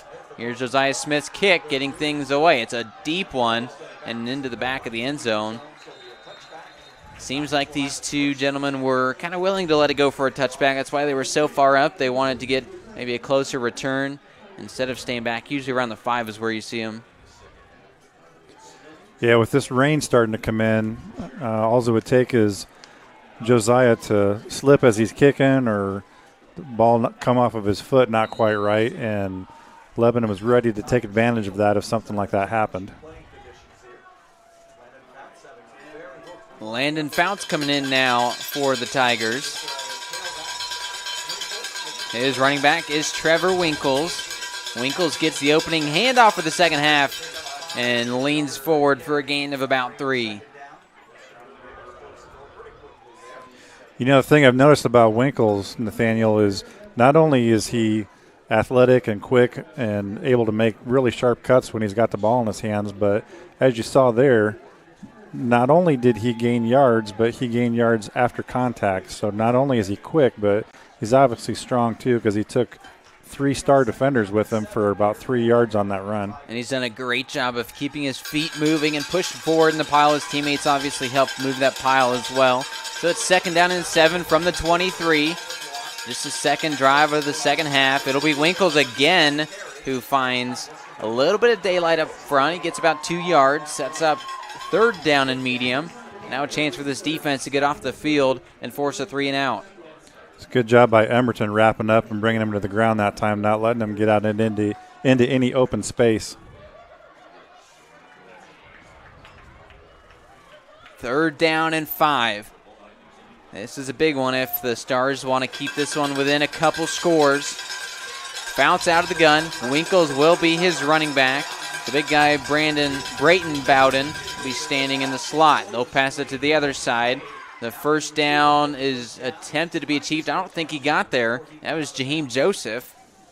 Looks like he might have been shoved out of bounds before he got to the first down marker. They will mark it a 4th down and about 1 as his attempt to move past that 30-yard line fails and the punt team comes out.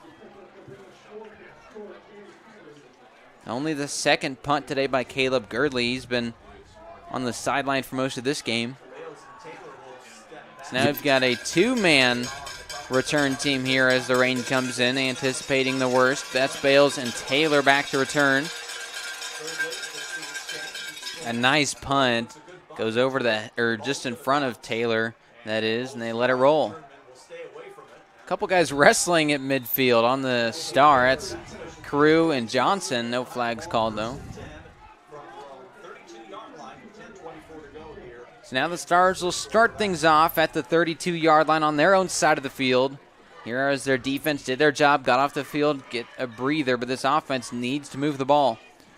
Yeah, that went exactly how the Stars would have wanted it to, is force the Tigers into a 3-and-out on their first possession of the second half. Now the Stars offense just needs to capitalize on the defense's ability to not let the Tigers put any more points on the board. 1st and 10 drive starting at the 32-yard line. Just a minute and a half off the board on that opening 3-and-out. Here's a rush up the middle. Only gains about 2. And if you remember, to open up this game, it was the Stars who had the opening kickoff, 3-and-out. Lebanon went down and scored their first touchdown of the game. Here, the Tigers get that opening kickoff, a 3-and-out forced by the Stars defense. And now Western Boone's going to try to come out here. As there is an injury on the play, able to get off the field on his own will be Corbin Smith. Emberton comes in to play that backup offensive lineman. Good news that Smith was able to get off the field on his own, though. Had to hobble, but hopefully they can get him worked on and be all right. Here's the next play. Just a rush up the middle, but he cannot find any room. Loses a yard, 3rd down and long. And now a tough play coming up. Yeah, the Tigers were ready for the run on that one. They were not going to let the Stars gain any yards to speak of on that one. So now we might have to see the Stars go to the air with rain coming down lightly. Just a bit of a mist here. We're probably going to have to see a passing play here by the Stars. Maybe some type of outside toss. It's 3rd down and 8 from the 34-yard line as the crowd gets into it. With time this time, it's the sidearm pass. Does not get the first down, but he's about a yard shy. So now a tough call. Do you try to pound in that 1 yard, or do you bring in the punt team? They're going to go for it, at least preliminary. Are they going to just try to draw the defense off sides? We'll see. No, it'll be a quarterback keeper. I don't think he got it. That's going to be close. We'll have to see what the spot is. Right now they're marking him short. We'll see where the ball is when they pull everyone off the pile, but it looked like that little quick hurry-up will not work. Yep, they're saying he got a first down. Yeah, they're going to move him forward.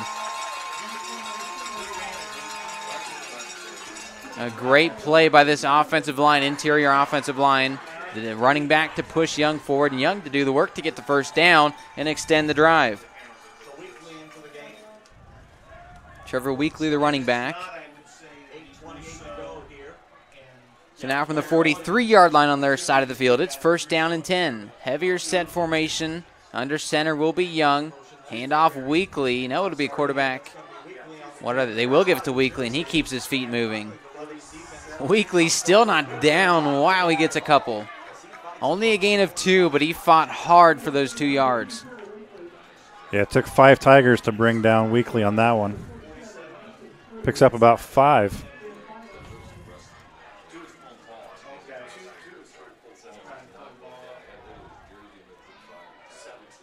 So now it'll be 2nd down and medium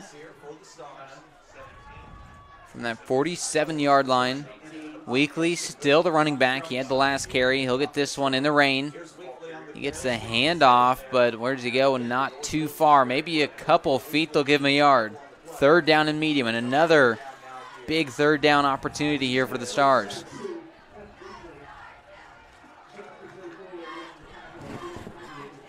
Weekly's going to get a breather. I'd imagine Bruins is in his place. Yes, that's Cannon Bruins at running back.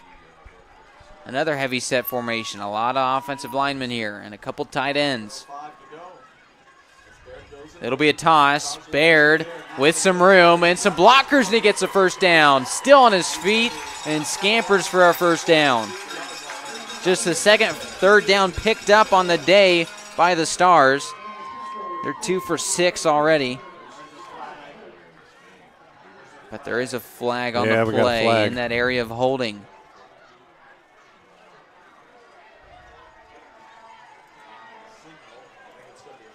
The rain blown in with the wind from the north. It will be a holding, so scratch those numbers. It'll be a 3rd down and long. That'll make this a lot tougher play call. It's too bad because that was a great run by Baird going around the left side on that one.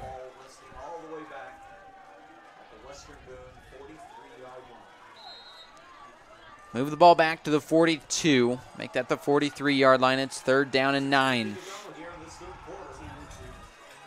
Here's an important one. And fake the toss with pressure, and he's sacked right out of the gate. No room for Elliott Young to operate as Nick Finney gets into the backfield and brings him down. Another sack of Elliott Young. Yeah, Young was never even able to get his feet set and look down the field on that one before he had a couple of Tigers all over him.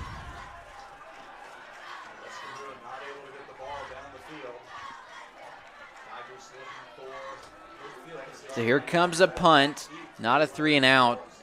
We do pick up the 1 first down, but here's the kick. It's a high one as it was almost blocked. That'll get a nice Western Boone roll all the way to the 15, continuing. We'll see another long drive ahead of the Tigers. They've had 2 that started from the 10. This one will start from the 13-yard line. That was a great punt by Smith. Got a good roll.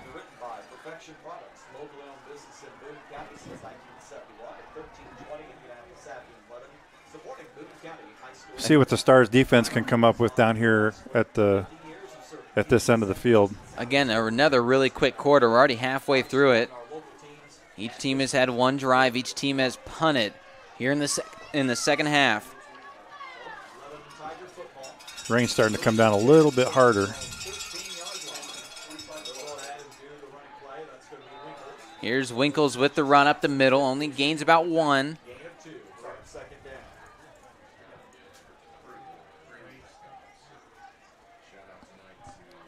They'll give him a couple yards there, so that'll set up 2nd down and long from the 15-yard line. And that tall task of traveling the entire length of the field here in front of the Tigers. Yeah, we'll see if this weather is able to help slow the Tigers down.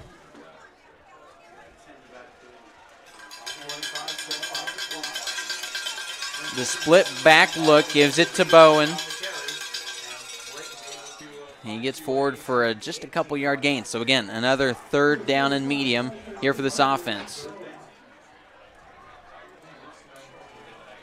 This defense has found a knack for getting into 3rd down situations, not quite as much getting out of them. This Tigers team 4 for 7 in this situation so far this game.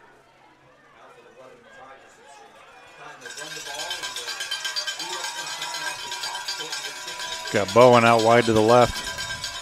Or in the slot on the left, I'm sorry. 3rd down and 4 from the 19. Handoff on the sweep. Winkles in trouble. He does not get it.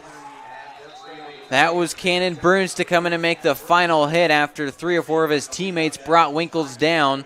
And it was the Stars with the flag now, actually.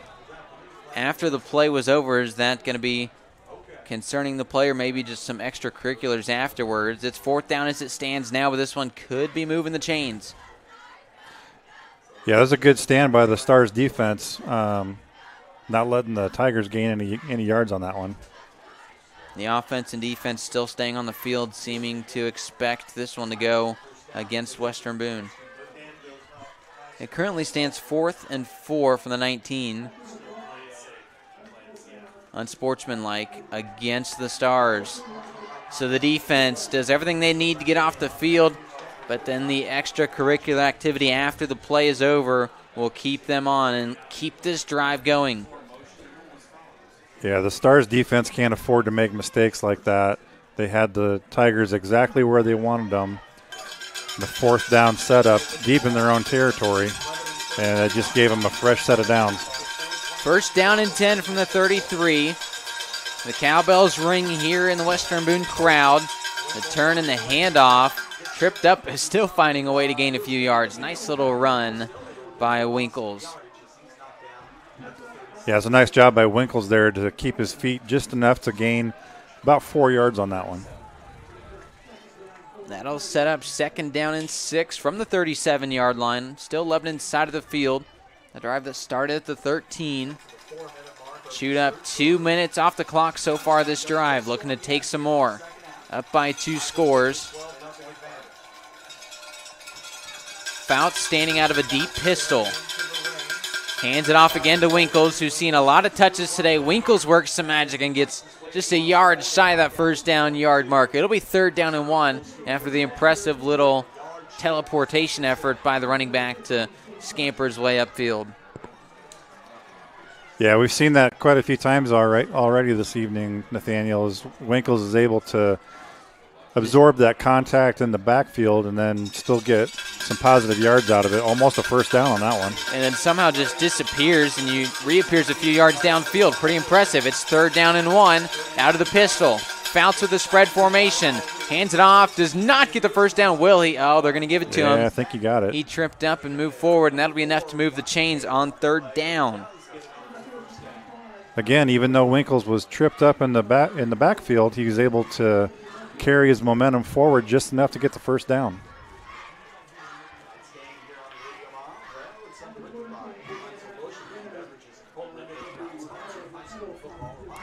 This defense has seen 2 third downs already this game, or this drive that is, and unable to stop the team on either. The first one via penalty, the second one via a nice run. It's 1st down and 10 from the 43-yard line. Extra blockers for this handoff to Winkles. And Winkles bounces off initial contact and squirts forward for about 4. That's another example. They had a guy on Winkles 3 yards into the backfield, and he still ended up gaining 4 yards on the plus side. Winkles has handled most of the carries this drive, as he has most of the game and most of the season. Trevor Winkles, the 5'11 senior. He's got a rushing touchdown in this game. Brayton Bowen has a rushing touchdown in this game. Here's 2nd down and medium from the 47-yard line, still on the Tigers' side of the field. Another handoff. No, that'll be a fake and a pass incomplete. What a play, but a flag flies. Garrett Morton broke up the play intended for Jaheim Joseph. Let's wait and see. There were some players from each team on the ground after probably it's going to be some unsportsmanlike. Yeah, that was a great reaction to the ball by, I believe it was Ethan Bales on that side of the field, breaking up that pass. It was a great job. Looks like this one's going to go against the Tigers.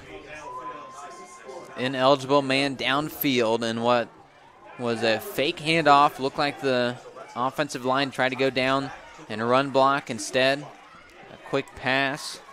So instead of a 3rd down and 6, it'll be 2nd and 11 at the 42-yard line. Yeah, both of these lines are wanting to be as physical as possible with their counterpart on the other side. And I think one of the Lebanon linemen was a little bit too eager to get his defender downfield and cost the Tigers 5 yards on that one. 4 receivers set, bobbling the snap, looking to throw, downfield incomplete. Bared in the area of Caden Lark as it bounces off his hands and goes out of bounds. 3rd down and 11. Yeah, that might be one where the weather had something to do with it, because you're not going to see very often where he doesn't bring that one in. Just bounces off the hands of the 5'7" freshman Caden Lark. So 3rd down and 11 after the penalty.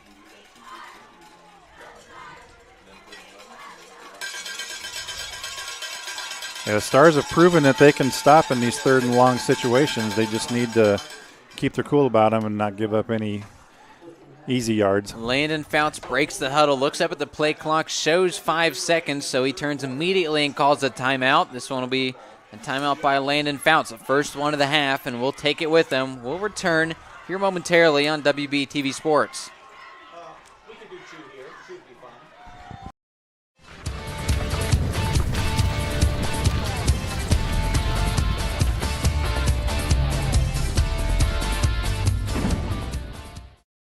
Professional Plumbing Solutions is a proud supporter of WBTV Sports and everything Western Boone.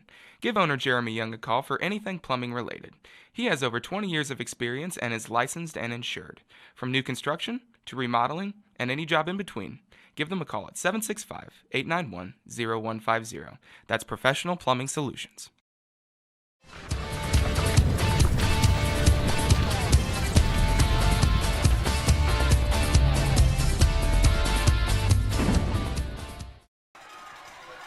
Back here at Thorntown, Indiana, where the Stars currently down on the scoreboard, 12-0, but they have a chance to get off the field here. It's 3rd down and 11.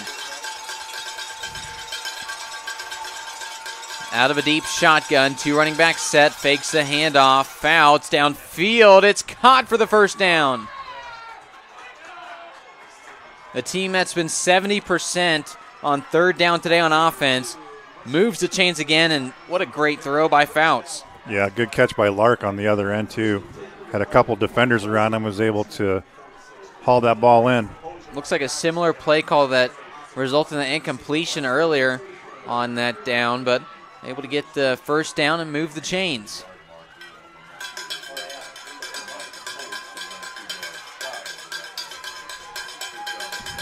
From the 46-yard line, this time on the Stars side of the field, but Boone tries to bring him back to the 49, and he does. Nice tackle for a loss to lose 3. Yeah, that's Cannon Brune's bread and butter right there, is getting into the backfield unblocked and bringing down the runner. Came into the game with a team leading an incredible 15.5 tackles for a loss. He continues to have a couple of those today. Yeah, it's hard to believe Cannon's only a sophomore with some of those athletic plays that he makes. He's going to end this season pretty high up there in the ranks of tackles and tackles for a loss for a Western Boone defender. Probably end his career up there as well. Here's a quick throw, incomplete. That was intended for Jaden Ricci. So now yet another 3rd down.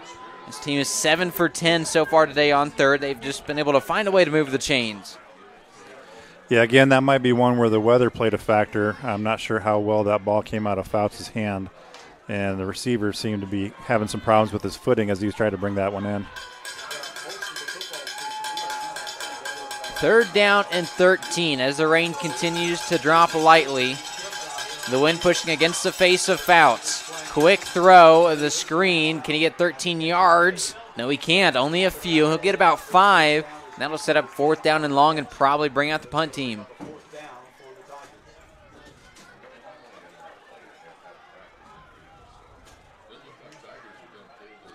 I don't know, Nathaniel. Looks like the offense is staying out on the field. Something they've done quite a bit today, and they will. At least showing it now. Maybe we'll see what they end up doing here. As they've got 15 seconds to snap the ball, so no hurry. 30 seconds to go in the quarter. Trying to go for it on a 4th down and 8, a longer one.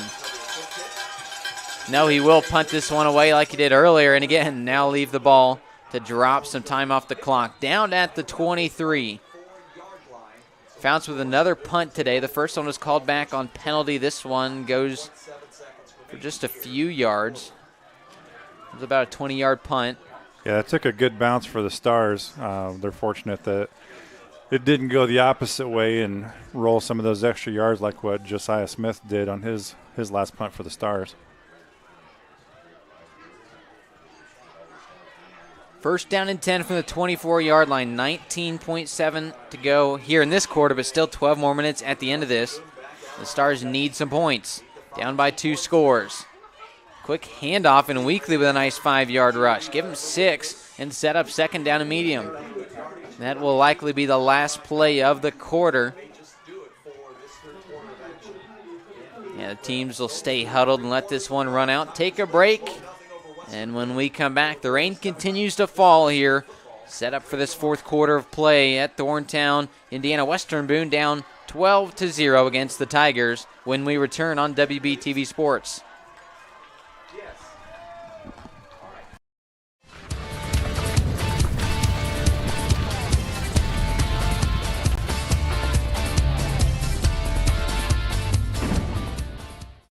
Since 1901, Home National Bank has been part of our community. Through the years, Home National Bank has strived to meet all financial needs of their customers. Home National Bank has 2 convenient locations in Thorntown and Lebanon.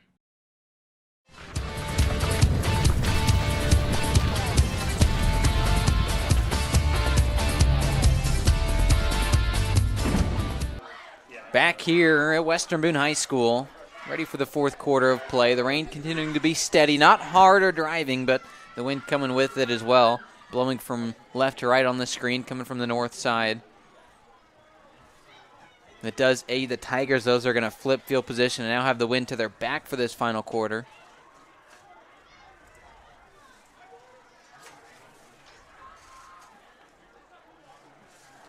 This drive definitely very important for the Stars. They're down by 2 scores. They're not a team that can really throw the ball downfield too much, although we did see the one deep bomb to Morton that was just barely dropped. But we're probably going to have to see a pretty successful drive here if this team wants to stay on the field.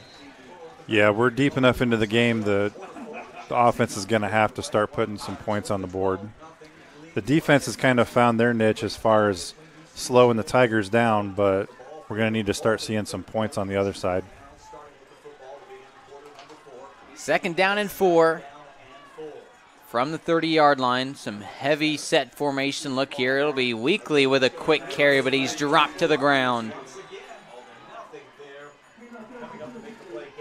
Yeah, we've seen that a few times now, Nathaniel, where Stars try to run the ball and the Tigers are able to almost read their playbook and know where they're going as soon as they get the ball. Gage Miller with over 60 tackles on the season. That was his 5th one for a loss this year. Yeah, that's a great job by Gage Miller getting through the Stars offensive line and making the play. Blake Miller lined up at wide receiver by himself. It'll be a handoff, and now falling quickly, but finding a way to stay on his feet for a little bit is Trevor Weekly as he dives forward and sets up a very critical 4th down and 1. Got to go for it. Yep, we're in 4-down territory now, being down 2 scores in the fourth quarter. And the way that this clock has continued to tick off the board, need to continue this drive. Maybe another quarterback keeper. The last one was successful, only need a yard. This defense stacking the box, as you can imagine. It'll be a toss. Baird is going to have to do some work here to get the first down, and he will. Out of bounds at the 36 and enough to move the chains. Baird came up a little shaken up, but he's still staying in that huddle trying to work on his lower ankle, it appears. Yeah, it's a good run by Baird to get around the outside, get outside the tackle, and pick up the first down. 1st down and 10 from the 37-yard line. Another run look, they will. This time Weekly lowers his shoulder as the whistles blow. Looks like just a gain of 1 yard. Kobe Ottinger in on the tackle. Rain looks like it's starting to come down a little bit harder.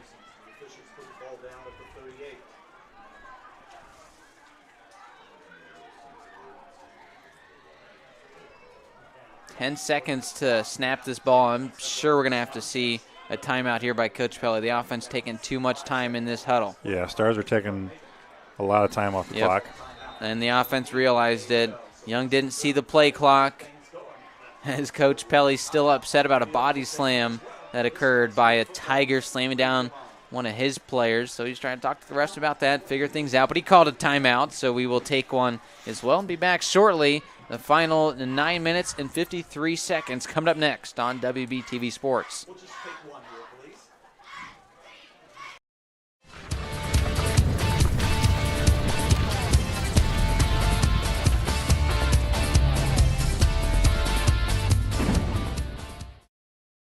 Do you need shirts for a school, business, club, or anything else? Give Willie Smith and Smith Tees Screen Printing a call. Smith Tees will give you excellent service with satisfaction guaranteed.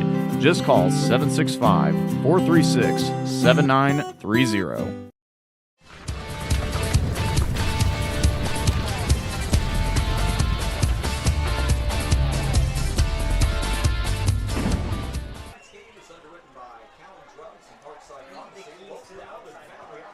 Back here at Western Boone High School, 12-0 remains the score as it has the entire half.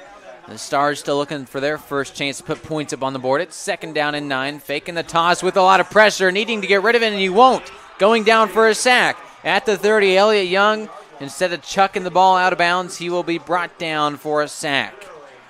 Yeah, we've seen that just about every time that Young has gone back to throw a pass. He's had very little time to do anything, much less make a decision on what to do with the ball. This defensive line just getting the best of the offensive line of the Stars. It shows here. 3rd down and 17.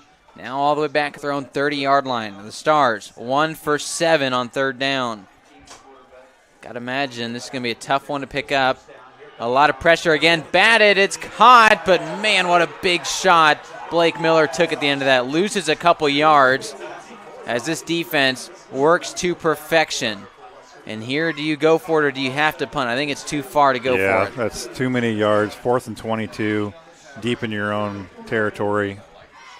Stars are just going the wrong direction right now, and they're going to have to kick it away and rely on this defense to do something. They've done a nice job the last couple Lebanon drives to hold the Tigers. Josiah Smith ready to kick this one away. Here's the punt. It's a high wobbling one. We'll get just on the other side of midfield. So great starting field position right at the 41-yard line of the Tigers. Yeah, it's pretty good starting field position for the Tigers, and they are definitely going to want to try and put some insurance points on the board. A third score here for the Tigers would make them feel very comfortable in this contest. They're going to start the drive 1st and 10 from the 46-yard line on their side of the field. Even if the Stars can get a 3-and-out here, it'll still pin a punt will probably pin them deep in their own territory.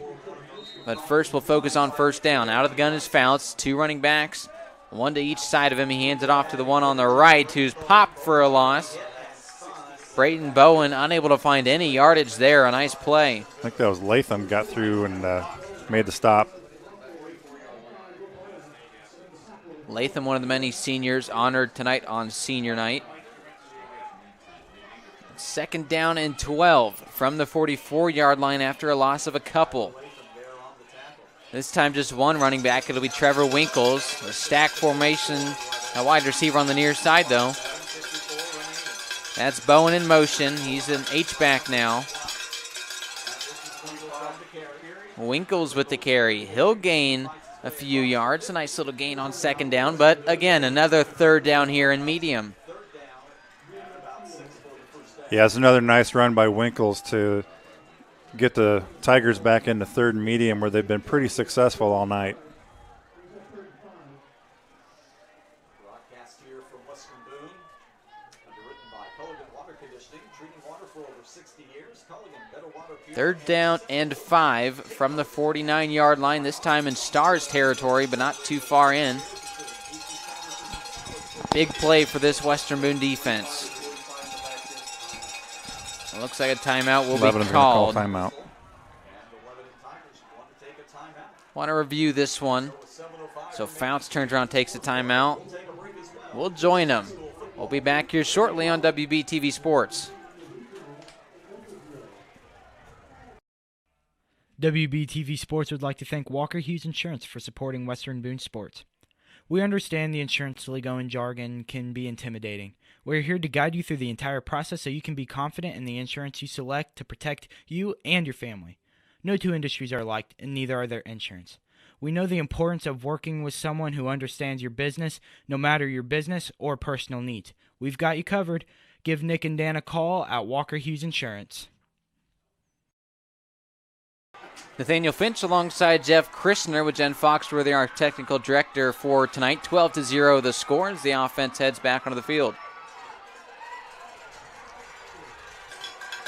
Fouts will stand with a 3rd down and 5 in front of him. 7 for 10 so far today in these situations. Very successful. A handoff, a reverse. Now on the far side is Joseph. Joseph with the speed. He does not get the first down. What an open field tackle by Elliott Young to keep him from moving the chains. Yeah, great job by Young realizing where the misdirection, reading it, and stopping Joseph before he could pick up the first down. Looks like Tigers are going to go for it on 4th. The ball's on the ground. I don't think he's going to be able to get it. He won't. And now the Stars with a great position on offense. Casey Baird into the backfield. Loss of 7. And now the Stars, they don't have to worry about a punt because they can have the ball at their own 46, at the Tigers' 46-yard line. That's exactly the break that the Stars needed, was a miscue like that. Again, with the weather starting to play a factor, causing the wet ball to squirt away from the Tigers, and Stars were able to take advantage of it. 1st down and 10, the drive. Best field position of the day for the Stars at the 46. Young under center. That's Weekly with a carry. He is pushed forward but gains 5. It's a good run by Weekly on that one. He's able to find a seam in the line and burst through, pick up some positive yards. The offense now moving with some more urgency. Just 15 seconds since the ball was down. They're ready to snap this one away. Weekly with another carry. He pushes forward. He's just shy of the first down marker. It'll be 3rd down and 1. It's a good job by Weekly, again, finding the seam in the line and able to get some more positive yards, close to a first down. This team 1 for 8 on 3rd down. It's 4-down territory. They've only got a yard to go here at the 37. Handoff. Weekly gets it just fine. It's 3 identical plays in a row. Each time Weekly's been able to pick up about 5 to 6 yards. And this offense is doing a nice job of getting back to the line of scrimmage quickly. Weekly's going to take a break. Cannon Bruins in his place. But if this team can just continue to run the ball late, these defensive linemen now starting to be a little bit more tired, hands on their hips. We'll see if this Stars team can just start to have more success running the ball down their throat. This time it's Bruins with a carry. He's met at the line but gains 1. He might have actually got another one on the tail end of that. Nice second effort to bring up 2nd down and 8. That shows you the strength of Cannon Bruins. He's able to basically move the pile on his own and pick up positive yardage. Picks up 2. 5 minutes dropping off the clock. The time starting to be a big factor here. The Stars have just 2 timeouts left. 2nd down and 8. This time out of the pistol. Bales the running back. It's a pass play. Young with plenty of time, something we haven't said much today. He's going to tuck it and run himself, and the speed of Elliott Young takes a big hit at the end, but gets the first down. Yeah, that's the first time tonight that Elliott Young has really had the opportunity to move around in the backfield without having 3 or 4 Tigers right in his midst. Credit Mason Crew with that big lick at the end of the play. The linebacker with about 26 tackles so far this year. 1st down and 10 from the 18. This offense in the red zone for the first time today. Handoff to Bales, squeezes forward and gains a couple. Going to need to quickly get back to the line because clock continuing to roll off. 4.5 to go.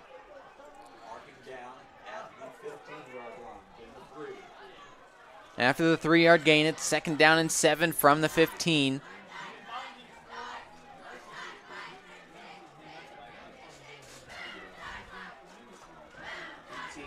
The final game of the regular season as sectional starts next week. That's a fake. That's a quarterback keeper to the boundary and a first down. Young finally is down, takes another hit out of bounds. But a great call to keep the ball after what would have been a loss of about 1 if he handed it off to Bales. Took it himself and had plenty of room. And now we're going to see some more quarterback runs. He's taking hits, but he's moving the ball and picking up the first down. Yeah, it was a good job on the fake by Young on that one. Threw the defense off. Unfortunately, Ethan Bales kind of paid the price for it a little bit, but Stars were able to get first and goal. First down and goal from the 3-yard line. Weekly, the running back. Expect to carry up the middle for him. That's what's going to happen. He's going to be brought down quickly, though. Can't find anything there in on the tackle first, as was Kobe Ottinger. Also had Quentin Brousseau. Second down and goal from the 3. Yep, Stars are going to hurry up and get back to the line and run another play. They need to. Weekly still the running back. Didn't start this game, but has had the majority of the carries. It's a toss. It's going to take a nice play, and he will. Nice job to get the touchdown for Western Boone. What a move by Casey Baird. What should have been a loss of a couple, but he makes the move and squeezes his way into the end zone. There is a injured player on the play. It looks like it's Baird. Yeah. He made a great play to cross the goal line. The first score of the day with 3 minutes and 20 seconds left, but Baird took paid the price.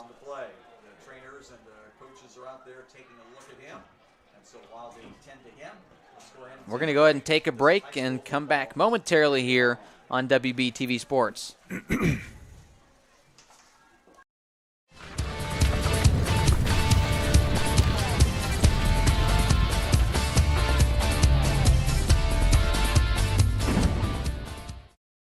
Professional Plumbing Solutions is a proud supporter of WBTV Sports and everything Western Boone.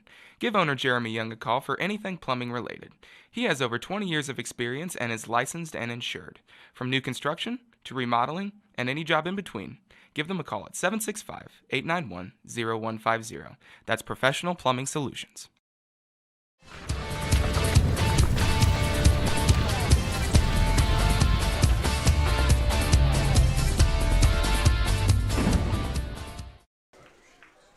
Baird, who took the hit after scoring that touchdown, he's up and walking on his own power. Good to see as this PAT unit comes onto the field. Josiah Smith ready to kick his first point after attempt today. Young to hold. Looks like Cannon Bruins to snap.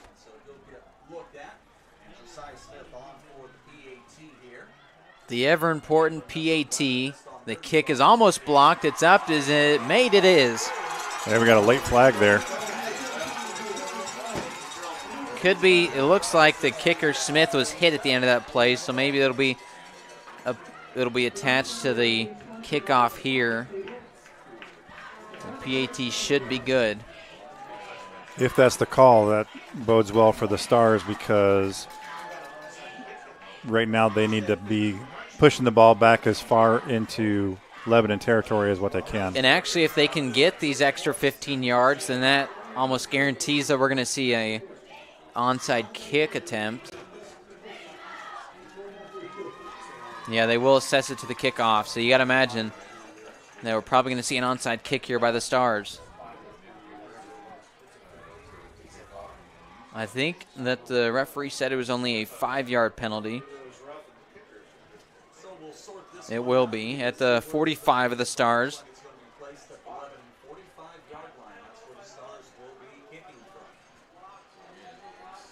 Well, we got a break here, Nathaniel. I'd like to take an opportunity to wish best of luck to a couple of other WeBo teams tomorrow. We've got our cross-country team competing in regional action, and we also have our Lady Stars volleyball team. They will be hosting sectionals tomorrow here at Western Boone. Western Boone will be facing off against Sheridan at 11 o'clock, and then Park Tudor and University will play in the early afternoon game, and then the two winning teams will play in the sectional championship here at Western Boone tomorrow night at 7 p.m.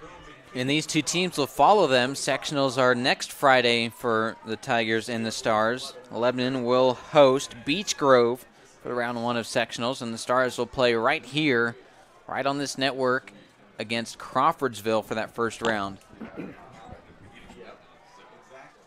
10 players on this kickoff return team lined up within the first 5 yards that they're eligible to, between the 40 and the 45. Will this be an onside kick, or will they try to kick this one deep? They got an extra 5 yards via penalty. Here is what's going to be an onside kick. Will it be recovered in time? I think they will. What's a great kick. I don't know if they got it 10 yards past like they need to in the professional leagues. Yeah, unless the Tigers touched it, I'm not sure that that is legal. They caught it about 8 yards downfield. Yeah, it's going to be Tigers' ball. This defense for the Stars coming out on the field, a big moment for them.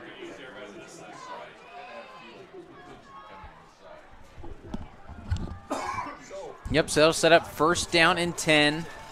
The Tigers with the ball. They didn't recover the onside kick, but it was recovered too quickly by the Stars. Maybe if they let it roll a bit, then they could have tried. But instead, the next drive from the 47-yard line. 3:10 to kill off the clock, giving it to the bruiser, Brayton Bowen, who lowers his shoulder and brings Ryan Taylor a few yards with him. A nice 8-yard gain to get into enemy territory at the Western Boone 45. Yeah, it's a great run by Bowen, picking up 8 yards on that run.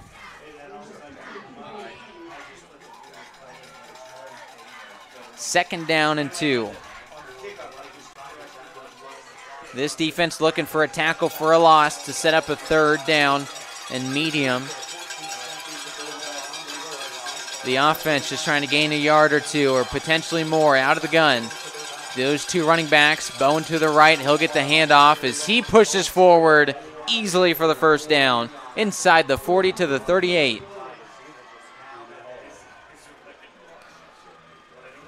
Yeah, when Bowen gets ahead of steam, he is tough to bring down. A lot of our Stars fans will remember Robbie Taylor and Brett Wethington from the last few years. Very similar style of running by Bowen. He also lines up in the slot quite a bit, an interesting playmaker there, the senior 5'10", 195-pound player. Yeah, for the size runner that Bowen is, he's got really good hands, so he's really versatile. Can play in the backfield, or just like now, he's in the slot on the left side. It's first down and 10. This time it is going to be Winkles who gets the carry. Leans on his own blocking to gain a couple yards, but a timeout called.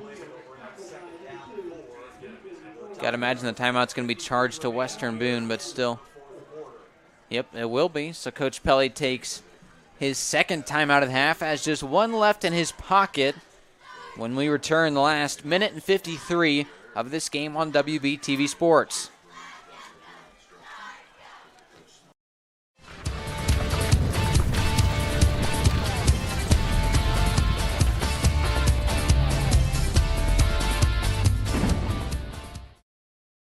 Do you need shirts for a school, business, club, or anything else? Give Willie Smith and Smith Tees Screen Printing a call. Smith Tees will give you excellent service with satisfaction guaranteed. Just call 765-436-7930.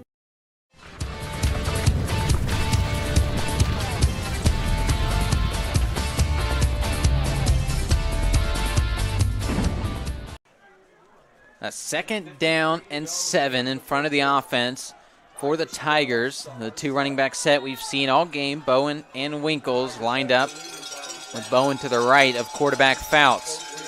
Bowen gets the carry, tries to bounce it to the outside. He still hasn't been brought down, and he gets it within 2 yards of that first down marker. Another third down. Yeah, Weeble's going to have to use their final timeout to keep those, keep as much time on the clock as possible and hope that they can get a stop here on third down.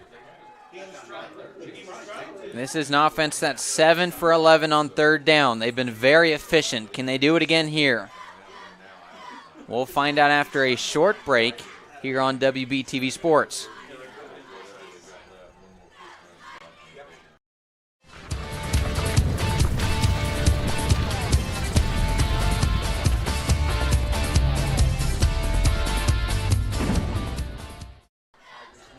Back here at Witham Health Field, and while we've got a moment after the timeout called by the defense, the final timeout called by Western Boone, go through some quick scores from around the Sagamore Conference, a game that's always a barn burner this time of year, Frankfort versus Crawfordsville. Currently Crawfordsville had 18-8 in that game.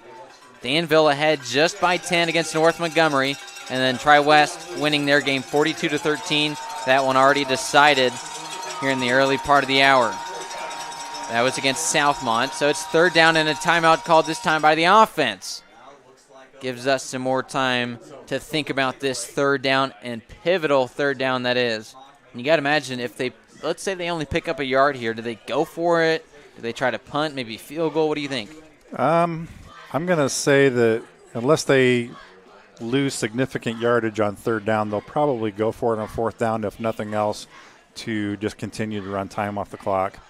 With the success that they've had in running between Winkles and Bowen, like I said, unless they have some major miscue here on third down, I can't imagine that they're going to be in a third and long situation. Even if they don't gain any yards and it's fourth and short, I think they'll go for it and rely on those running backs that have been giving the Stars trouble all night. You got to imagine this is going to be a defense that loads the box, brings probably 8 players into that defensive front, trying to get a stop here for what's probably going to be a run play. Here it is. Bowen pushes forward. He does not get it. Nope, I think he only gains a yard, and this hypothetical that I brought up comes to fruition. It's 4th down and 1. Yeah, we'll see what Coach Smock does here. He will definitely let the clock run down as far as he can. This is a huge play for the Stars. If they want any chance of winning this game, it starts right here. Yeah, the Stars have to have a stop here, especially almost a minute left, just barely over a minute left in the game. By the time they snap the ball, it's going to be right at a minute. If the first down is picked up, we'll see 3 kneel downs. If not, the Stars can have the ball. Here's the play. Quarterback keeper Fouts does not get it. Second effort attempting. He doesn't get it either. Wow, what a play by this defensive front of the Stars to get the turnover on downs. That's a huge stop for the Stars defense, and if Weevil is able to come back and win this game, this is the play right here that they're going to look back on as the turning point. Did Lebanon get a little too cute on that play call, because they've got bruisers up front that have had a great game running the ball and instead tried to go with the quarterback keeper off the fake and weren't able to get it? Yeah, and Fouts hasn't typically been a big runner with his size and basically getting behind those running backs. I don't necessarily think it was a bad play. Stars were just ready for it and brought him down. They did what they had to do. The second 4th down stop now with no timeouts, a minute to go, going to throw the ball. Miller needs to get out of bounds. He took looks like he took a knee. Yeah, he caught that on one knee. As soon as his knee touches the ground, that kills the play, but yet the clock still runs. Not what the Stars are looking for on offense. Here's another quick throw. Down the field, Morton. Where's the flag? There it is. Yep. So the clock will stop. The ball will move 15 yards downfield, and the Stars will be placed in enemy territory.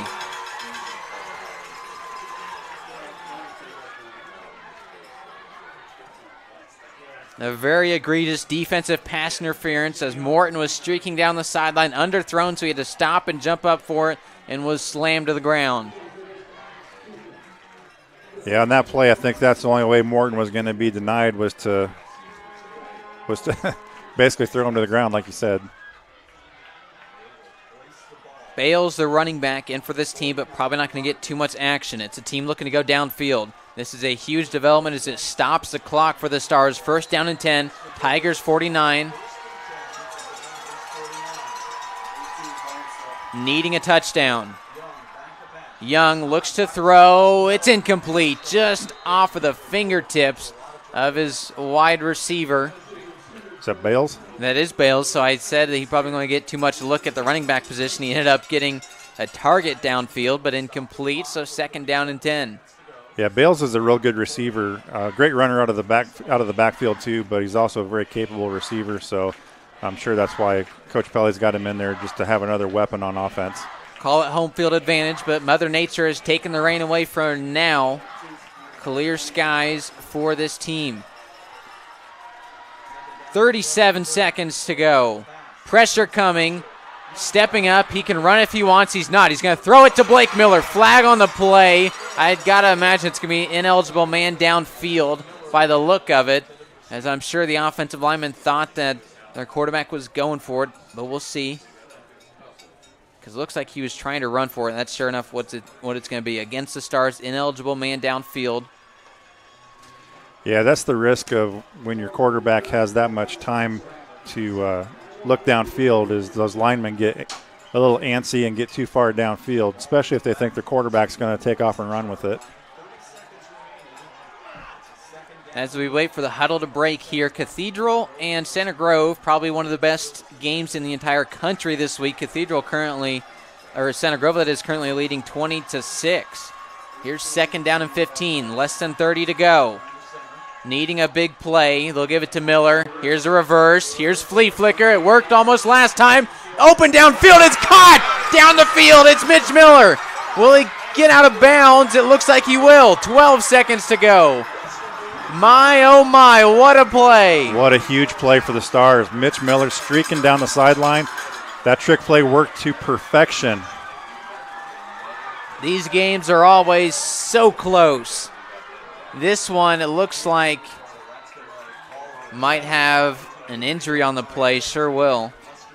Yeah, Trainer's called out. Mitch took a pretty hard lick when he went out of bounds there.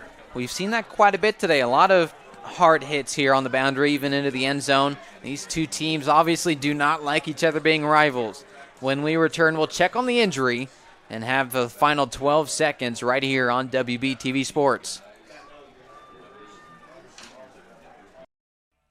WBTV Sports would like to thank Walker Hughes Insurance for supporting Western Boone Sports. We understand the insurance lingo and jargon can be intimidating. We're here to guide you through the entire process so you can be confident in the insurance you select to protect you and your family.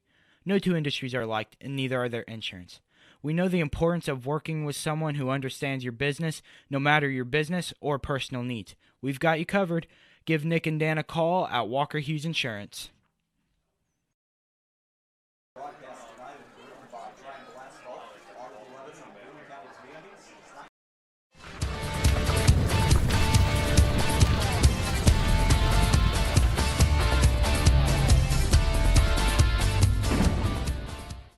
Since 1901, Home National Bank has been part of our community. Through the years, Home National Bank has strived to meet all financial needs of their customers. Home National Bank has two convenient locations in Thorntown and Lebanon.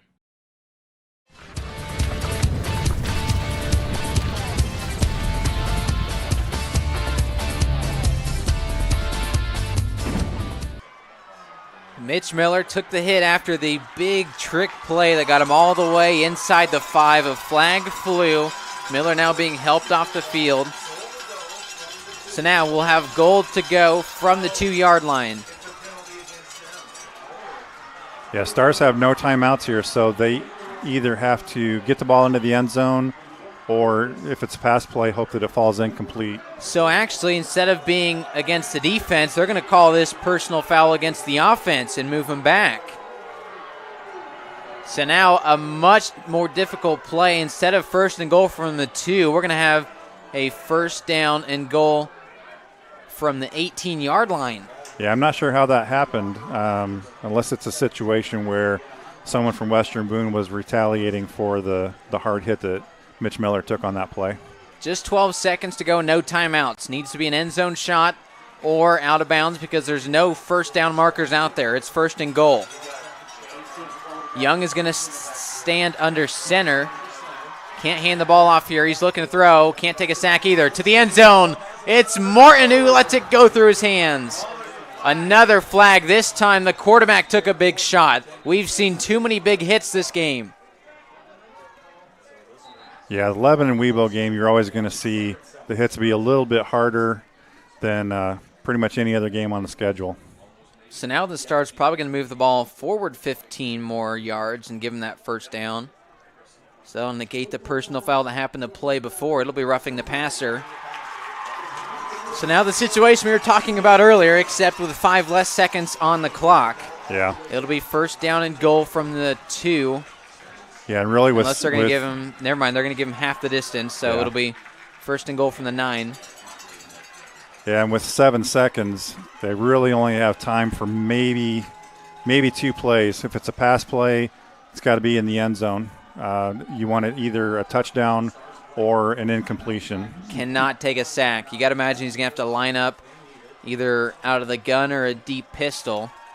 Because if he gets lit up here, that's the end of the game. He will line up under center. That's Elliott Young, man in motion, looking to throw, end zone, fade. It is incomplete.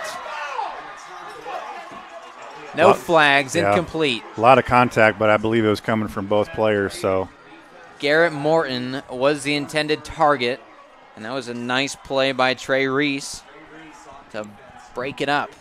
The 6'2 sophomore playing in a big spot. So now probably the last play of the game, unless it's a really quick one. The Stars do have a home clock operator. Yeah, there's also, if we got a defensive penalty, a game or a quarter cannot end on a defensive penalty. Under center again is Young. In motion is Miller, looking to throw. End zone open. Incomplete. No flags. That's the end of the game. 12-7, the final score as the final tick drops off the buzzer. What a heartbreaker for the Stars.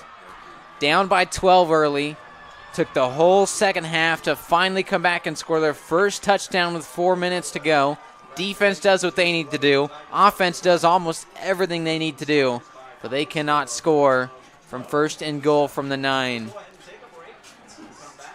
Yeah, Stars had really everything lined up just the way they would have wanted it to there at the end, and just couldn't capitalize, just didn't have enough time to work with.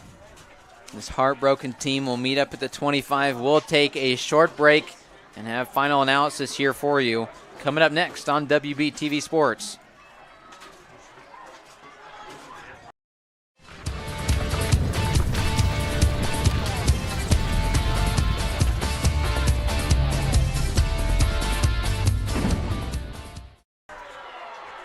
Back here at Thorntown, Indiana. The Boos fly, of course. It's a rivalry between these two teams.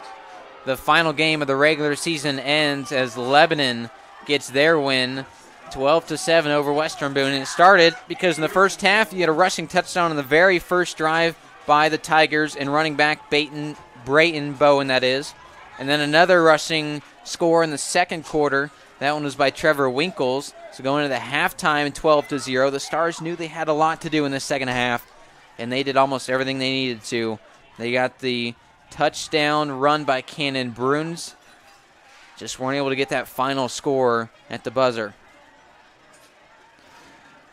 Yeah, you said a little bit about it, Nathaniel. Anytime you have a rivalry game like this, it's always the hits are a little harder. Everyone takes it a little bit more personally than what they do the rest of the games on the schedule. And like we pointed out a few minutes ago, the Stars really had themselves set up to complete the comeback there at the end, and unfortunately just did not have enough time left on the clock, didn't have any timeouts left, and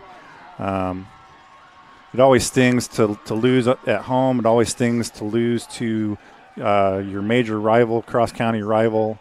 But I don't think that the Stars really should hang their head too far, because if you think back to where they were at this point in the season last year, they had the exact same record that they do now. They were 5-4.